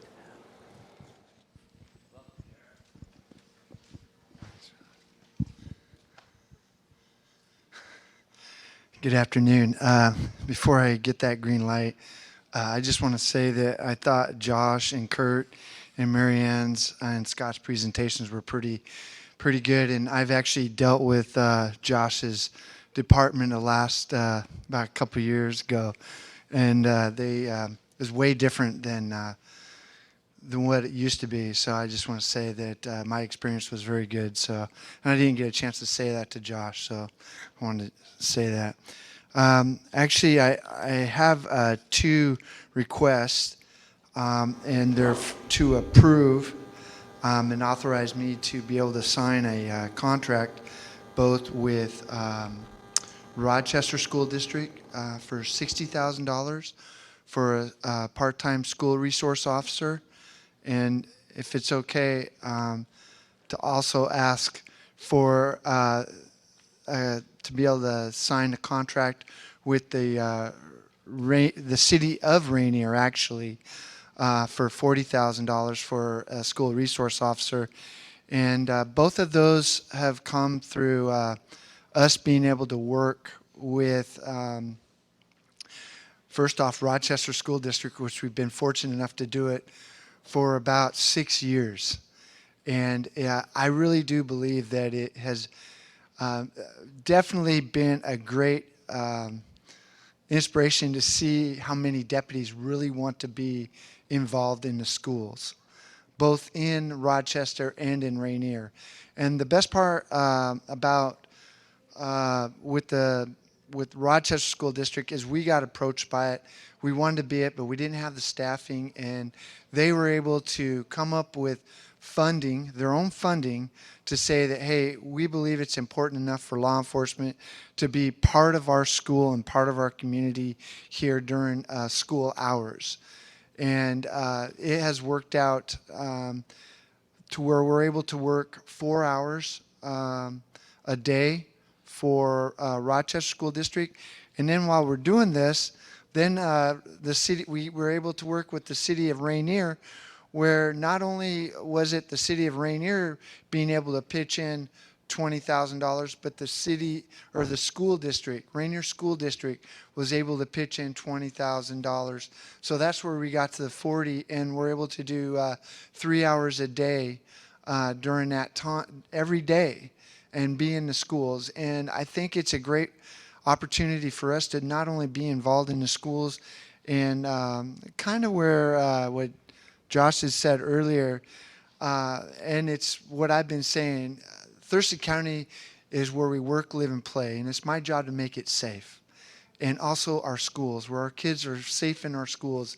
And it's really, I believe it's really benefited so much that because we've been able to work with both the city of Rainier and Rochester School District, we actually last year you folks approved us to be able to have a full-time employee as a school resource officer for North Thurston School District. So I really do believe that these relationship building and what we've been able to see and the involvement in the schools has been very tremendous and definitely benefits all of us. So I just want to say thank you for your time and your consideration on that agenda. Any question or comment for the sheriff? No questions. My comment, school resource officers, they've worked well in some places. They've been controversial in other places, but I 100% support our local school districts, and if they think that this has been a benefit for their school district, I fully support that. So,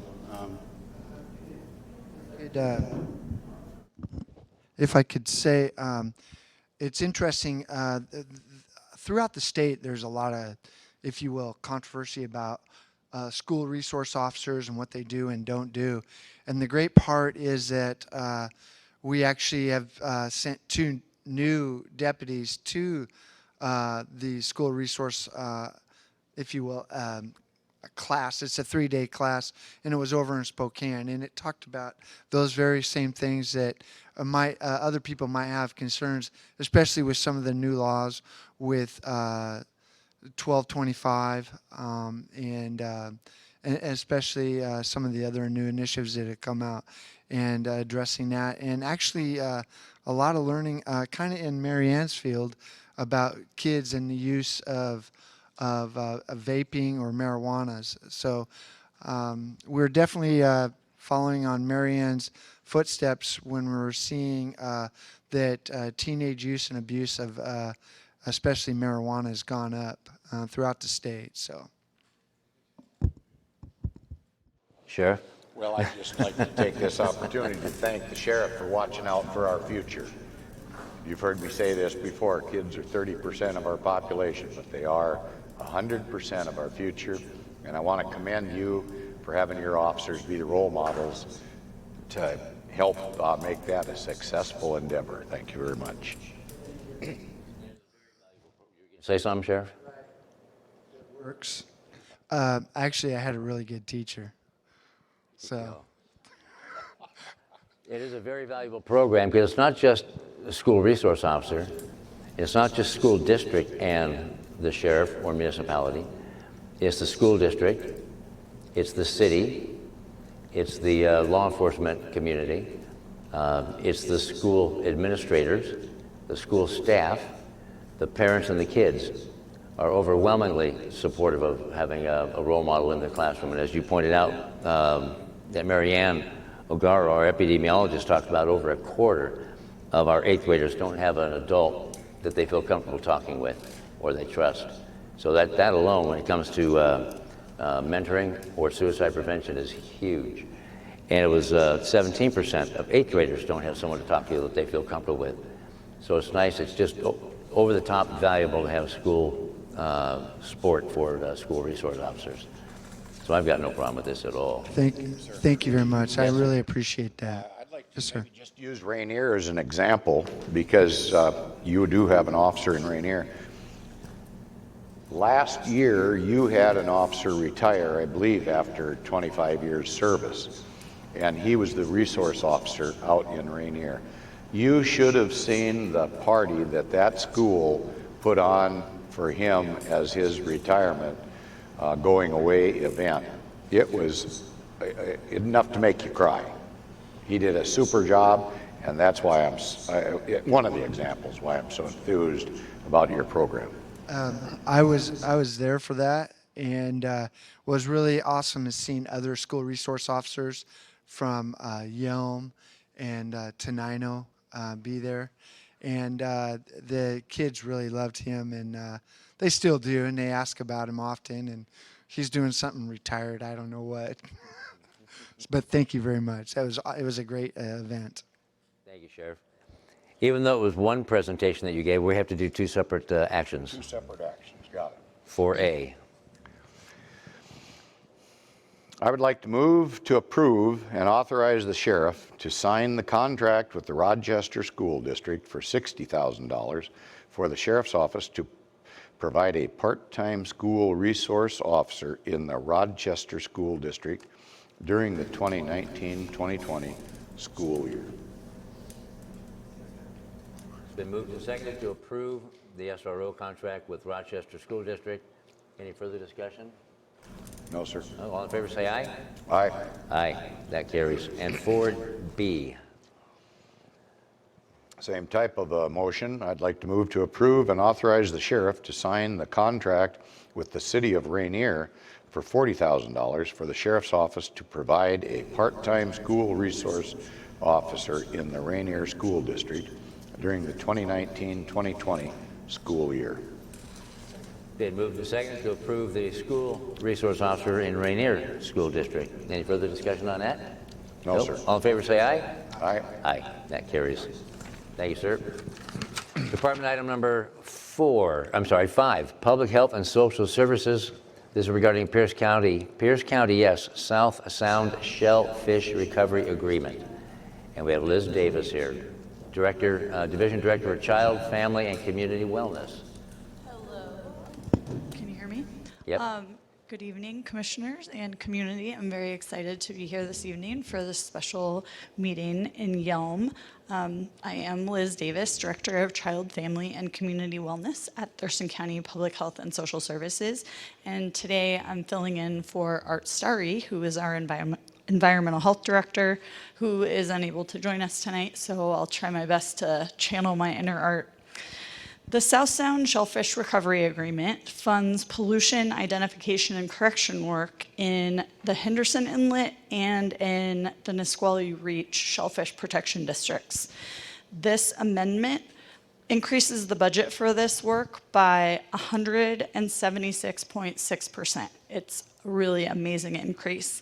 So it's adding about $194,000 this year for a total of just over $303,000. It also extends the agreement for a year to June 30th, 2020.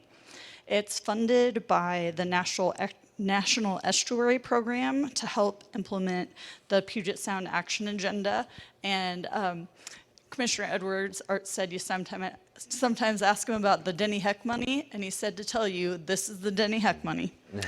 It provides nearly $112,000 so we can work with community members to address water pollution problems that are associated with the Dobbs Creek Camping Club, including evaluation of wastewater treatment alternatives, the preliminary system design, and also assistance with required permits.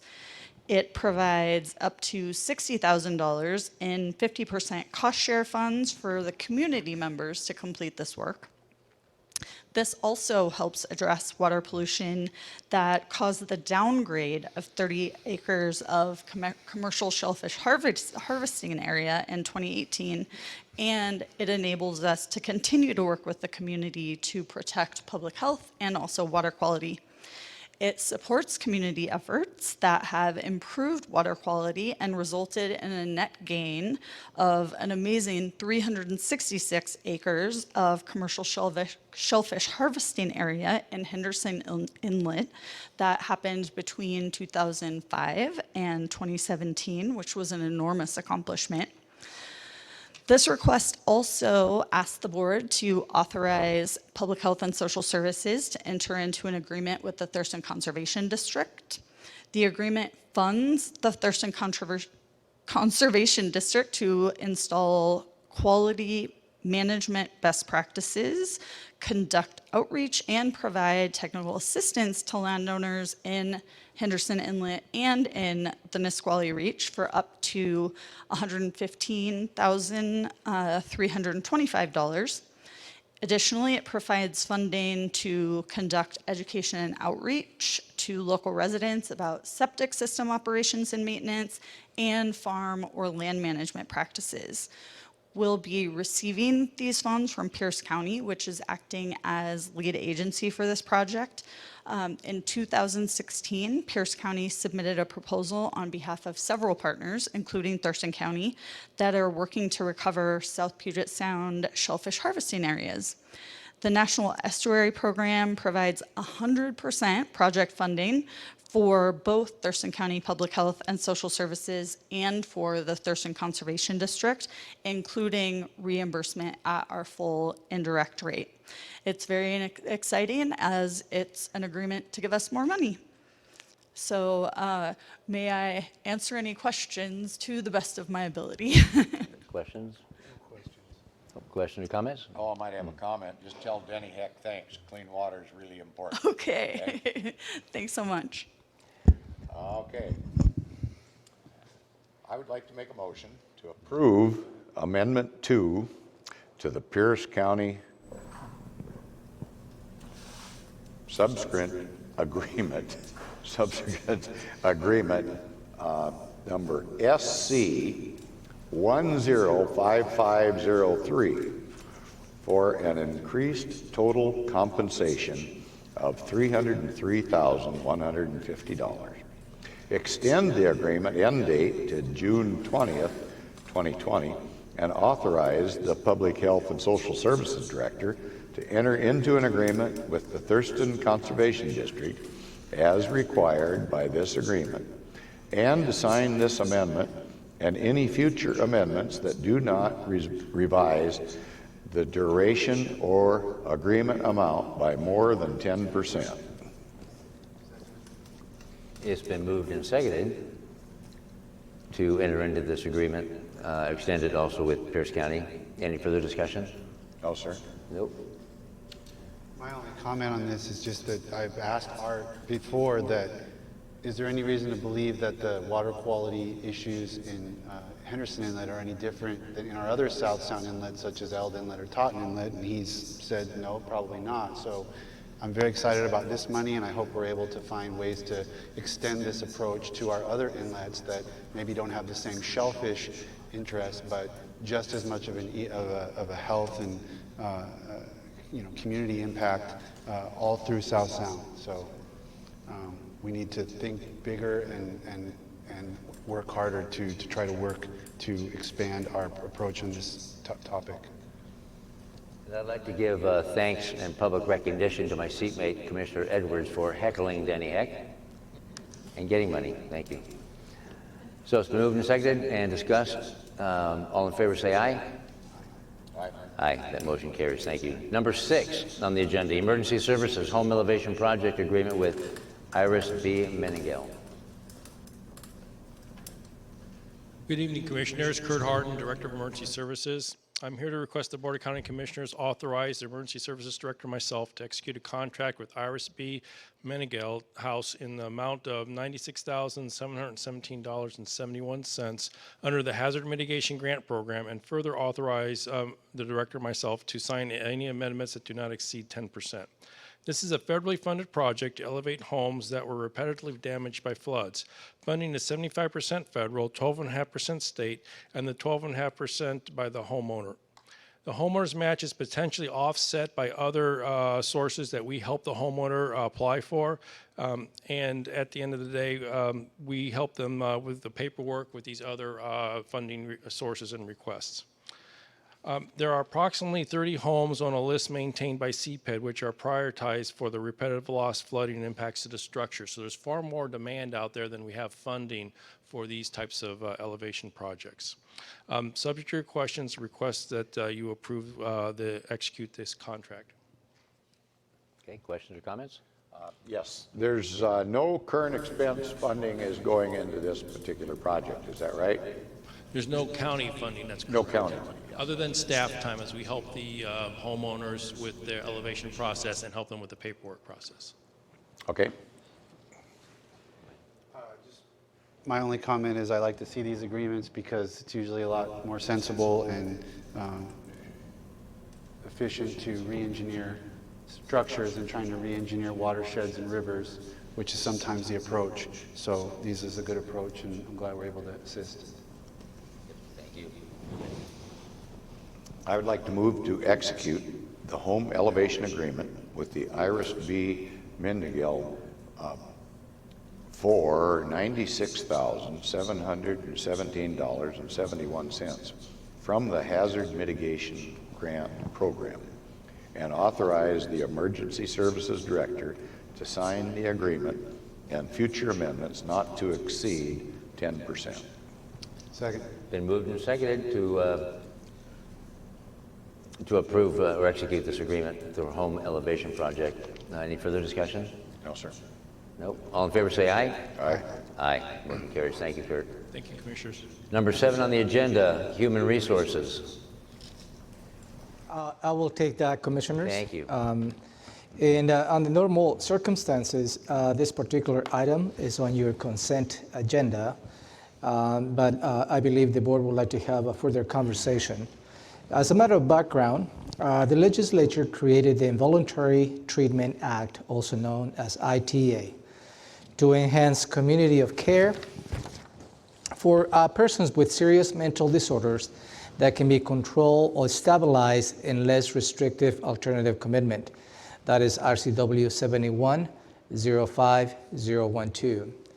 ITA allows a court to order a person to have a mental health treatment or be civilly committed. It is not part of a criminal case. To order treatment or civil commitment, a judge needs to find that the person involved poses a threat to themselves and others because of exhibiting symptoms of mental illness. Currently, ITA hearings are heard in 3 different locations: Telecare, Thurston Mason Evaluation, and Treatment ET Center, St. Peter's Hospital Psychiatric Unit, and Thurston Mason Crisis Triage Center. These 3 ITA facilities currently provide up to 25 beds for patients on single bed certifications at St. Peter's. South Sound Behavioral Health Hospital is a new 108-bed facility that is currently has been built in the Lacey area. Of the 108 beds of this facility, 84 will be ITA certified, and 10 of those beds will be provided for juveniles. South Sound Behavioral Health Hospitals has stated that their ITA bed number could range between 23% of ITA bed allotment, that will be 25 beds, or up to a total of ITA beds located just about 84 beds. The reason that I'm giving you all these numbers is going to lead to the punchline. Bear with me. At the minimum, the range, the new facility is doubling our current number of cases that we need to hear. ITAs at this facility are expected to be open by the end of next month in September. So the result of this, to support the implementation and the workload of the new ITA facility, there is a need for 7 full-time positions. Those positions are funded by the Thurston Mason Behavioral Health Organization. So the 7.5 positions before you are composed of 2 clerk judicial proceeding specialists, 1 clerk judicial support specialist, 1 defense attorney 3, 1 legal assistant 2, 1 deputy prosecuting attorney, 1 superior court coordinator, and a half a court security officer. And again, those 7.5 positions are funded by the Thurston Mason Behavioral Health Organization, and this is a state mandate that organization needs to fund those positions to meet the requirements of treatment and hearings. That's all I have for you. Thank you. Questions or comments? We'll start with you, Commissioner Edwards. Yes, to say that I'm concerned is probably putting that lightly. We've got a situation here where the state has bungled its operation of the state mental health hospitals to the extent that they lost over $50 million in funding recently. And now they're asking local jurisdictions, like Thurston County, to step up and take over their operations. Although they are claiming that they're going to fund enough revenue to make this happen. Having been a longtime public servant, I guess, I've heard the state make claims that then they failed to follow up on. And that is my concern, that we're going to end up in that situation in the near future. We've already heard that mental health funding is going to be reduced. So right now, it's probably an unfunded or underfunded mandate. Although it does have funding with it, I'm afraid it's not enough to do the job that we need to deal with when it comes to mental health. We all know that mental health issues are real, and somebody has to deal with them. And we're going to do our darndest to get this job done as best we can, because we actually owe our citizens the best job that we can do with the limited resources that we have. Anyway, my concern is that if the funding goes away, that then we would have to pick it up. So written into this is a proviso, I believe, that should the funding go away, these full-time positions will also go away. Is that correct? I'll ask of staff. So when you adopt the midterm budget amendments, you'll provide funding for these positions, and there will be a proviso that clearly states that if the funding doesn't come, that these positions can't be filled. Taking that into consideration, I feel, even though I feel we've got a train wreck coming, we're still obligated to do the best job we can in treating mental health issues in our community. So I'm not thrilled about this whole process, but I feel we have to move forward with it because we have no other alternative. The state obviously isn't going to do it, although this will be some pass-through funding that we'll have. But quite frankly, it scares me that we're going to be left holding the bag again, as we have many, many times before. So I'm prepared to make a motion, sir. Oh, hang on. Commissioner Menser?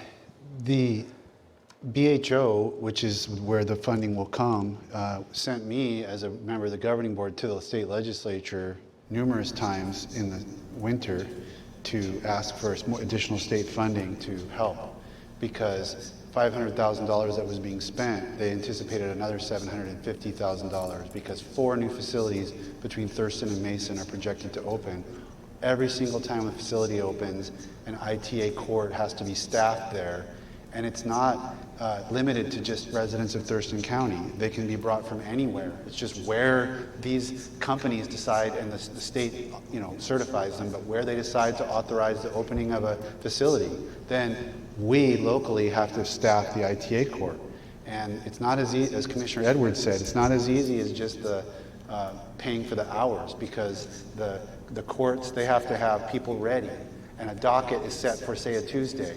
And if they get word that there's nobody on the docket, or there's one and it got canceled, they don't get paid for that. And yet the staffing had to be prepared and ready to go. So it's very complex. And what it's going to do, and I'm just kind of adding on to Commissioner Edwards' concerns, what it's going to do is it's going to further erode the BHO's ability to provide mental health services in other ways.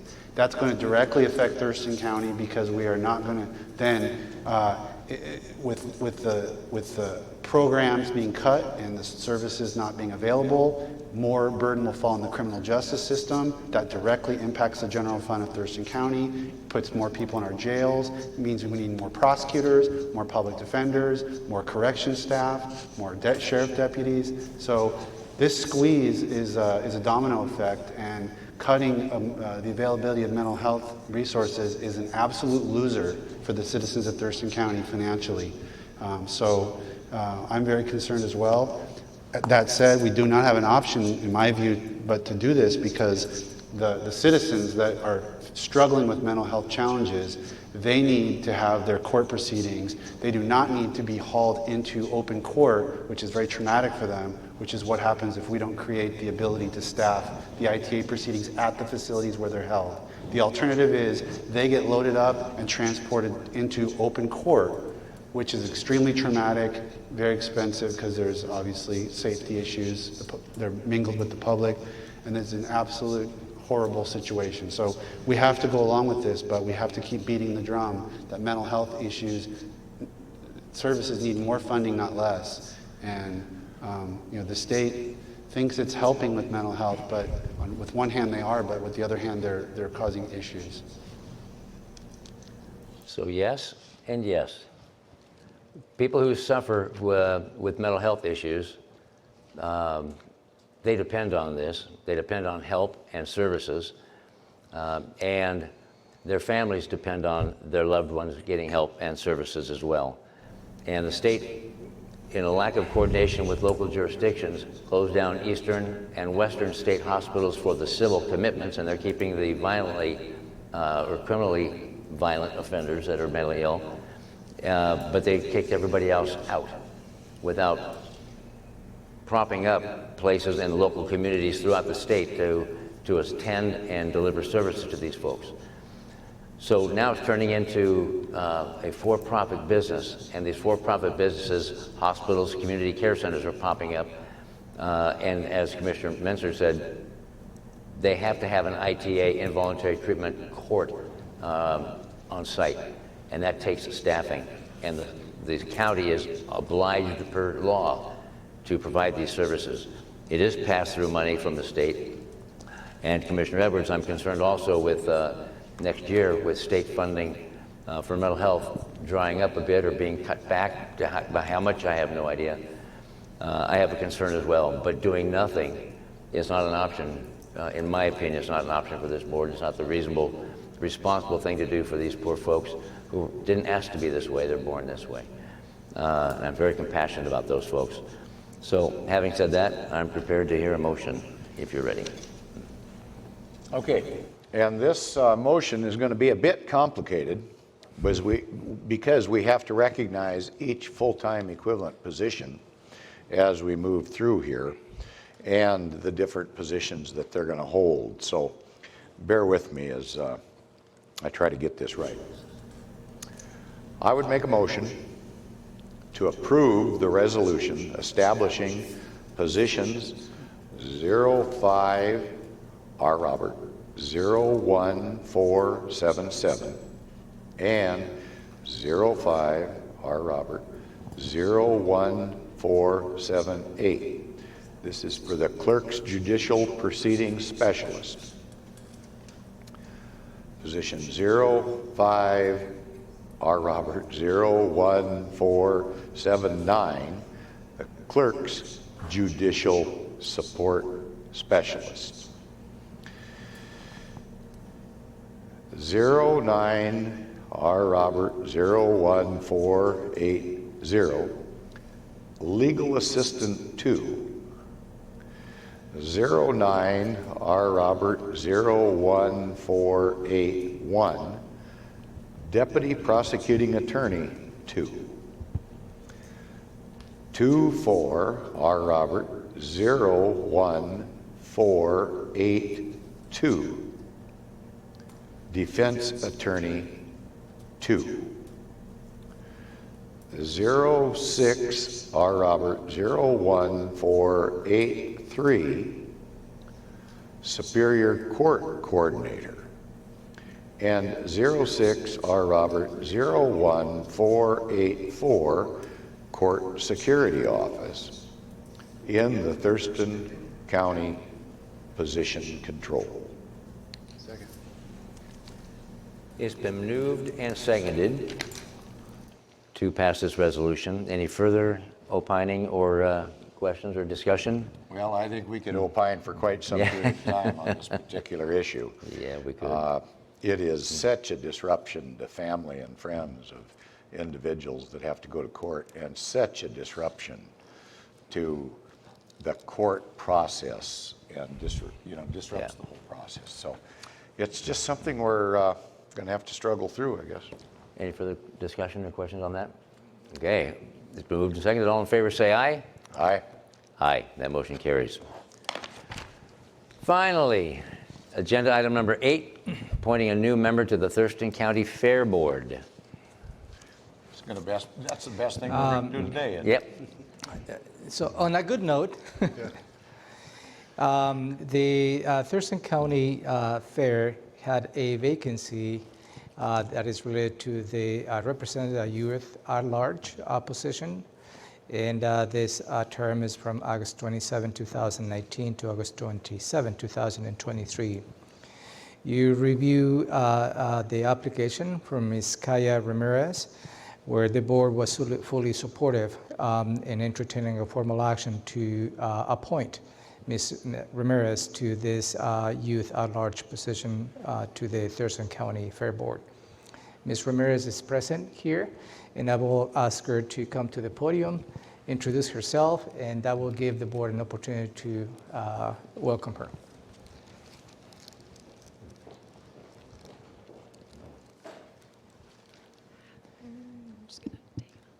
Hi everyone, I'm Kaya Ramirez and I go to Yelm High School. I also live in Yelm School District also, and I'm a part of the Yelm FFA. I actually participated in the Thurston County Fair with my lamb this year. I'm sorry, I just chuckled. Like a lamb. Yeah, I participated in the Thurston County Fair with my lamb, and I actually won grand champion for showmanship and type. So I'm really excited to be here and serve on the Thurston County Fair Board. Thank you. I'm chuckling because we've been talking all week about the lamb coming tonight with you, but it didn't happen. I wish you could. Questions? Comments? Yeah, any questions? Well, thank you. I know you're local, but still you had to suffer through a very long set of presentations. Hopefully you learn not to be vaping and No. you know, about a lot of other county business. We really appreciate having you just to get a chance to meet you. We don't always get that opportunity. And thanks for serving on the Fair Board. Hopefully, obviously you know all about it and you're a big part of it already. So that's the kind of people we like to have, but you'll spread the good word through the community about the fair. Thank you. Commissioner? I would like to just thank you for stepping forward and thank you for participating in the Yelm FFA program, because I really think that's how we develop leaders, and I'm hoping that you're going to take this message eventually back to your whole organization and encourage them to become more involved in their government, because you are one of those young people and you're 100% of our future. And thank you very much for stepping forward. You missed it, I think, then, when we discussed Kia rather, because because you have already mentored two additional students to apply for the Fair Board. Oh, okay. Yeah, isn't that amazing? That's good Great. mentorship. Now, do you know Annalise Shelter? No, I do not. Okay, she's also a Yelmite in FFA as well. And it's a long story, but never mind. So we want to welcome you. Thank you very much for stepping up to take time out of your busy day and evening and social events to sit on the Fair Board. We appreciate that and welcome you. Thank you. So why don't you come on? Oh, it's applaud. There you go. There. But come up here. No, you need to take a motion. Okay. Got to make it legal. Your favorite. This is going to make it legal. I would like to move to appoint Kaya Ramirez to the vacant Youth at Large position on the Thurston County Fair Board for the term of August 27th, 2019 to August 27th, 2023. Second. Been moved and seconded. Any further discussion? No, sir. Nope. All in favor say aye. Aye. Aye. The motion carries. Welcome aboard. Now come on up. Come on up. Yeah, now you applaud.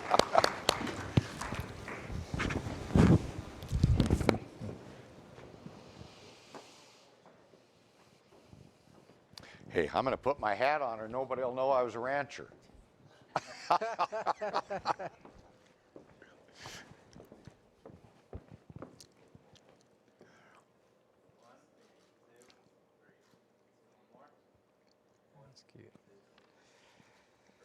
One more. Wait.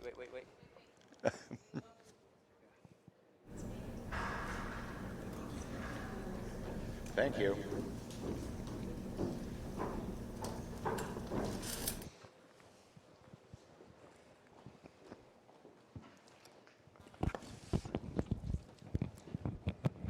And agenda item 8B, setting a public hearing for the Thurston Conservation District.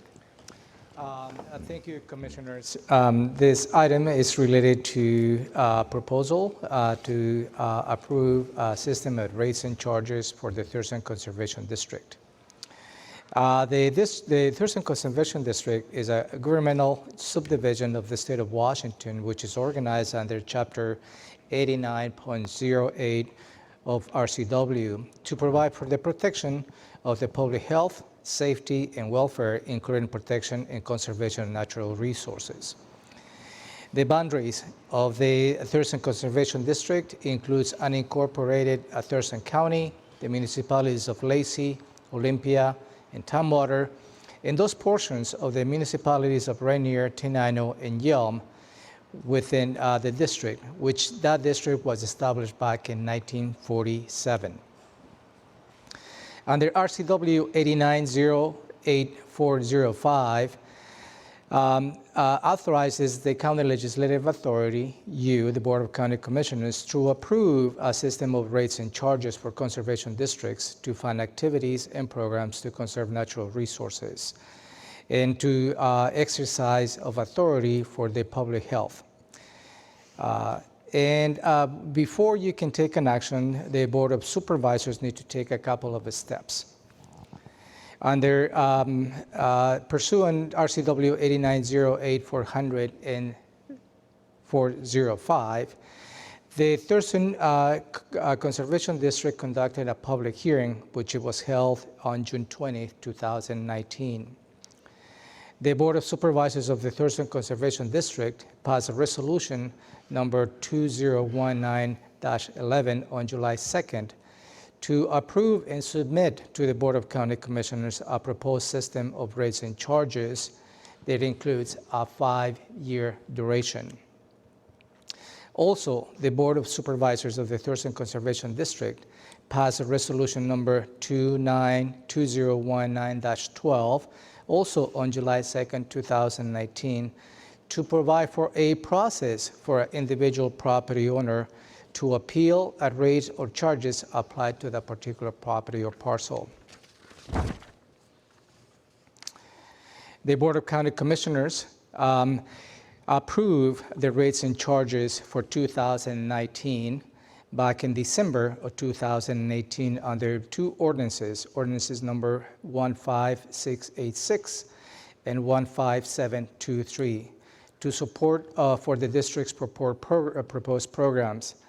They approved a system of rates and charges ends on December 31st, 2019, and this is the result of this particular proposal before you.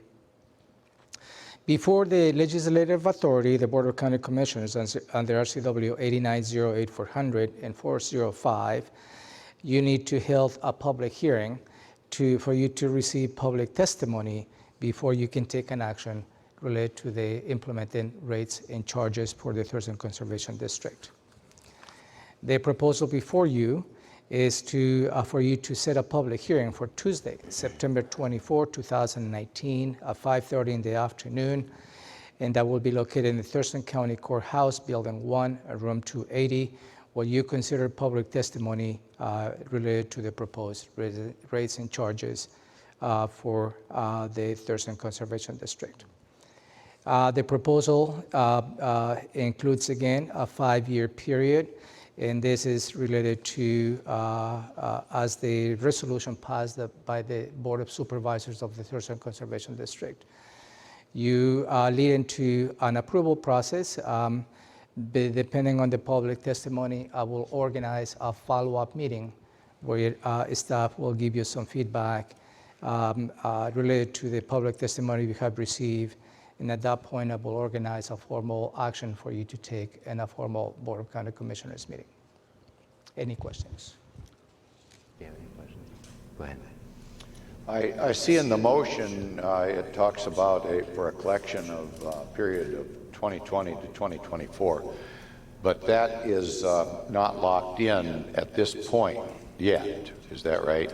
No, and again, this is what the Board of Supervisors has submitted to you as a proposal. That's their and request. This is their request. And again, you have obviously you have the option not to approve any rates and charges. That's within your purview. And also you have the option to define the limit, meaning the years in which you like to implement the rates and charges. All that is within your purview. But again, before you take any action, you need to hold a public hearing for you to receive public testimony. Thank you. Right. Any questions, Jonathan? Okay. Nor do I. So we have the Okay. motion then. I would move to set a public hearing for Tuesday, September 24th, 2019 at 5:30 p.m. or as soon as the matter may be heard at the Thurston County Courthouse, Building 1 in room 280 to accept and consider public comment on a proposed ordinance relating to the Thurston Conservation District, approving a system of rates and charges for the Thurston Conservation District on properties in those portions of unincorporated Thurston County, the municipalities of Lacey, Olympia, and Tumwater, and those portions of the municipalities of Rainier, Tenino, and Yelm within the Thurston Conservation District as of their boundaries established in 1947 for collection in 2020 to 2024. Second. It's been moved and seconded to set a public hearing for the TCD, Thurston Conservation District. Any further discussion? No, sir. All in favor say aye. Aye. Aye. Motion carries. Thank you. Now we're moving on to 8C, where the commissioners report on the work sessions and assignments and things that we have done over the last week or so. And I'll start with Commissioner Menser. Thank you. Had a chance to attend a landlord listening session. The Housing Action Team, which is part of Thurston Thrives, I sit on the coordinating council, so I've been trying to connect with the different hubs and action groups. There's a number of groups related to housing. One of them is the Green Team, and the Green Team tries to deal with healthy homes and making improvements to make homes healthier, to improve health. And so they had a focus group of landlords from all around Thurston County that gave input on what policies are working, and I had a chance to just sit in and hear their concerns. That was very interesting. Had a chance to attend an open house for the Asset Building Coalition, which is a group that kind of overlaps a little bit with Thurston Thrives, but is really separate with its own hubs in terms of focusing on services for low-income individuals in our community, and I learned more about the programs that they have. Another thing I did was attend the annual picnic for the Nurse Family Partnership, and what's really cool about that event is that it's for the participants and their families, so you get to see in action the families that are benefited by the program that the county has put a lot of effort into building. So that was a good opportunity for me. And then just today, before I came here, I was sitting in at the Syringe Exchange, which is connected to the Capital Recovery Center in downtown Olympia, to see how that program operates, meet some of the participants, and just I got to sit in on a session with one of the clinic patients with his permission, and it was just great to see how well that program is doing in serving our folks that are battling opioid and drug issues in Thurston County. That's about it for the last week for me. Thank you. Mr. Edwards. I guess I think I want to keep it short, so I'm just going to kiss, keep it short. Yep. Sheriff, or stupid, whatever that is. Huh? Anyway, we've all been here a long time this evening.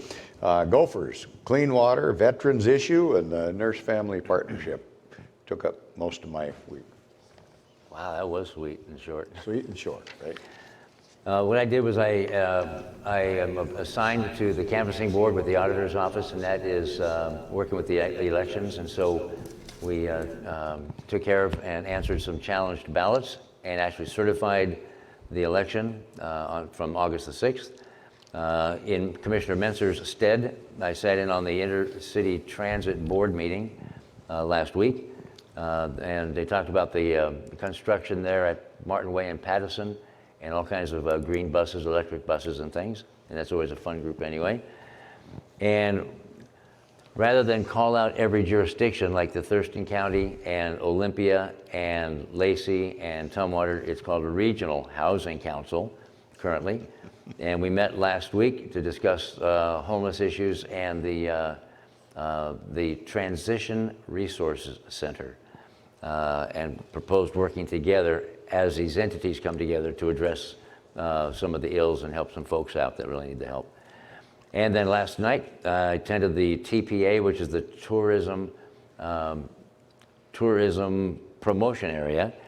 And I always want to say protection, but promotion area. I'm talking about hoteliers and the Visitor Convention Bureau and visitor services and bringing more tourism to Thurston County. And that's a good group to work with as well. And that was the extent of my week. So now, County Commissioner. County Commissioner, County Manager. Thank you, County Manager. I mean, any disrespect. You didn't want to demote. So let me walk you through your combined schedule for the next 2 weeks because the next week's meeting, board meeting, scheduled for Tuesday, September 3rd, has been canceled. So this week you have a full agenda where you've been working on the major budget adjustment for 2020. That will be, that's part of the biennial budget 19 and 2020. And you will continue to have those conversations. Robin Campbell is facilitating that conversation. Well, you will meet tomorrow from 9 to 11:45 and again in the afternoon from 1:30 to 4:30 in the work sessions. You will come back on Thursday, August 29. You will meet from 8:30 to noon on the budget. And you will come back in the afternoon to meet again from 1:30 to 4:30. On Thursday, August 29 at 6 in the afternoon, you will have a joint meeting with the Lacey City Council, and that will be located on the Lacey City Hall. And an agenda of that joint meeting is being published for the public to review. Friday, if needed, you will come back to continue the budget conversations at 9 in the morning and the afternoon at 1:30. It is an expectation that you will make hopefully final decisions by Friday as the budget schedule continues to move forward. Moving on to next week, Monday, September the 2nd, the courthouse is closed in observance of Labor Day. And again, on Tuesday, September 3rd, the Board of County Commissioners meeting in the afternoon has been canceled. However, you will have a meeting in the morning. The agenda setting you will be reviewing the agenda for September 10th. Wednesday, September 4th, 8:30, you have a briefing related to the Habitat Conservation Plan update. Then you have another briefing at 9:30 related to automation. I'm curious about that presentation myself.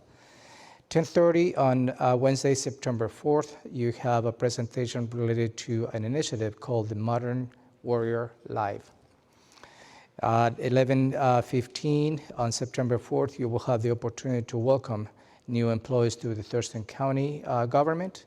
2 in the afternoon, you have a briefing on the update on the comprehensive plan. And 2:30 in the afternoon, you have a briefing related to Voluntary Stewardship Program, also known as VSP. Thursday, September 5th, you have a briefing at 9 in the morning related to a tree policy in the county. 9:30 in the morning, you have a briefing in the Regional Housing Council. As a follow-up to the meeting that Commissioner Hutchins just stated. 10:30 in the morning on Thursday, September 5th, you have your regular commissioners check-in. An agenda will be published 24 hours in advance. At 1 in the afternoon on that day, you have your update from Superior Court. And at 2 in the afternoon on September 5th, you have an ICE arrest after action meeting. And that will go from 2 in the afternoon to 3:30 in the afternoon. And that's all I have for you today. That's enough. Anything for the good of the order? Just mention that I know we've got our meeting with Lacey on Thursday, and news council member Linda Zeman is here, gathering intelligence probably for Thursday's meeting. So thanks for being here. Yes, thank you. Anything for the good of the order? No, sir. All right, we're adjourned. Thank you.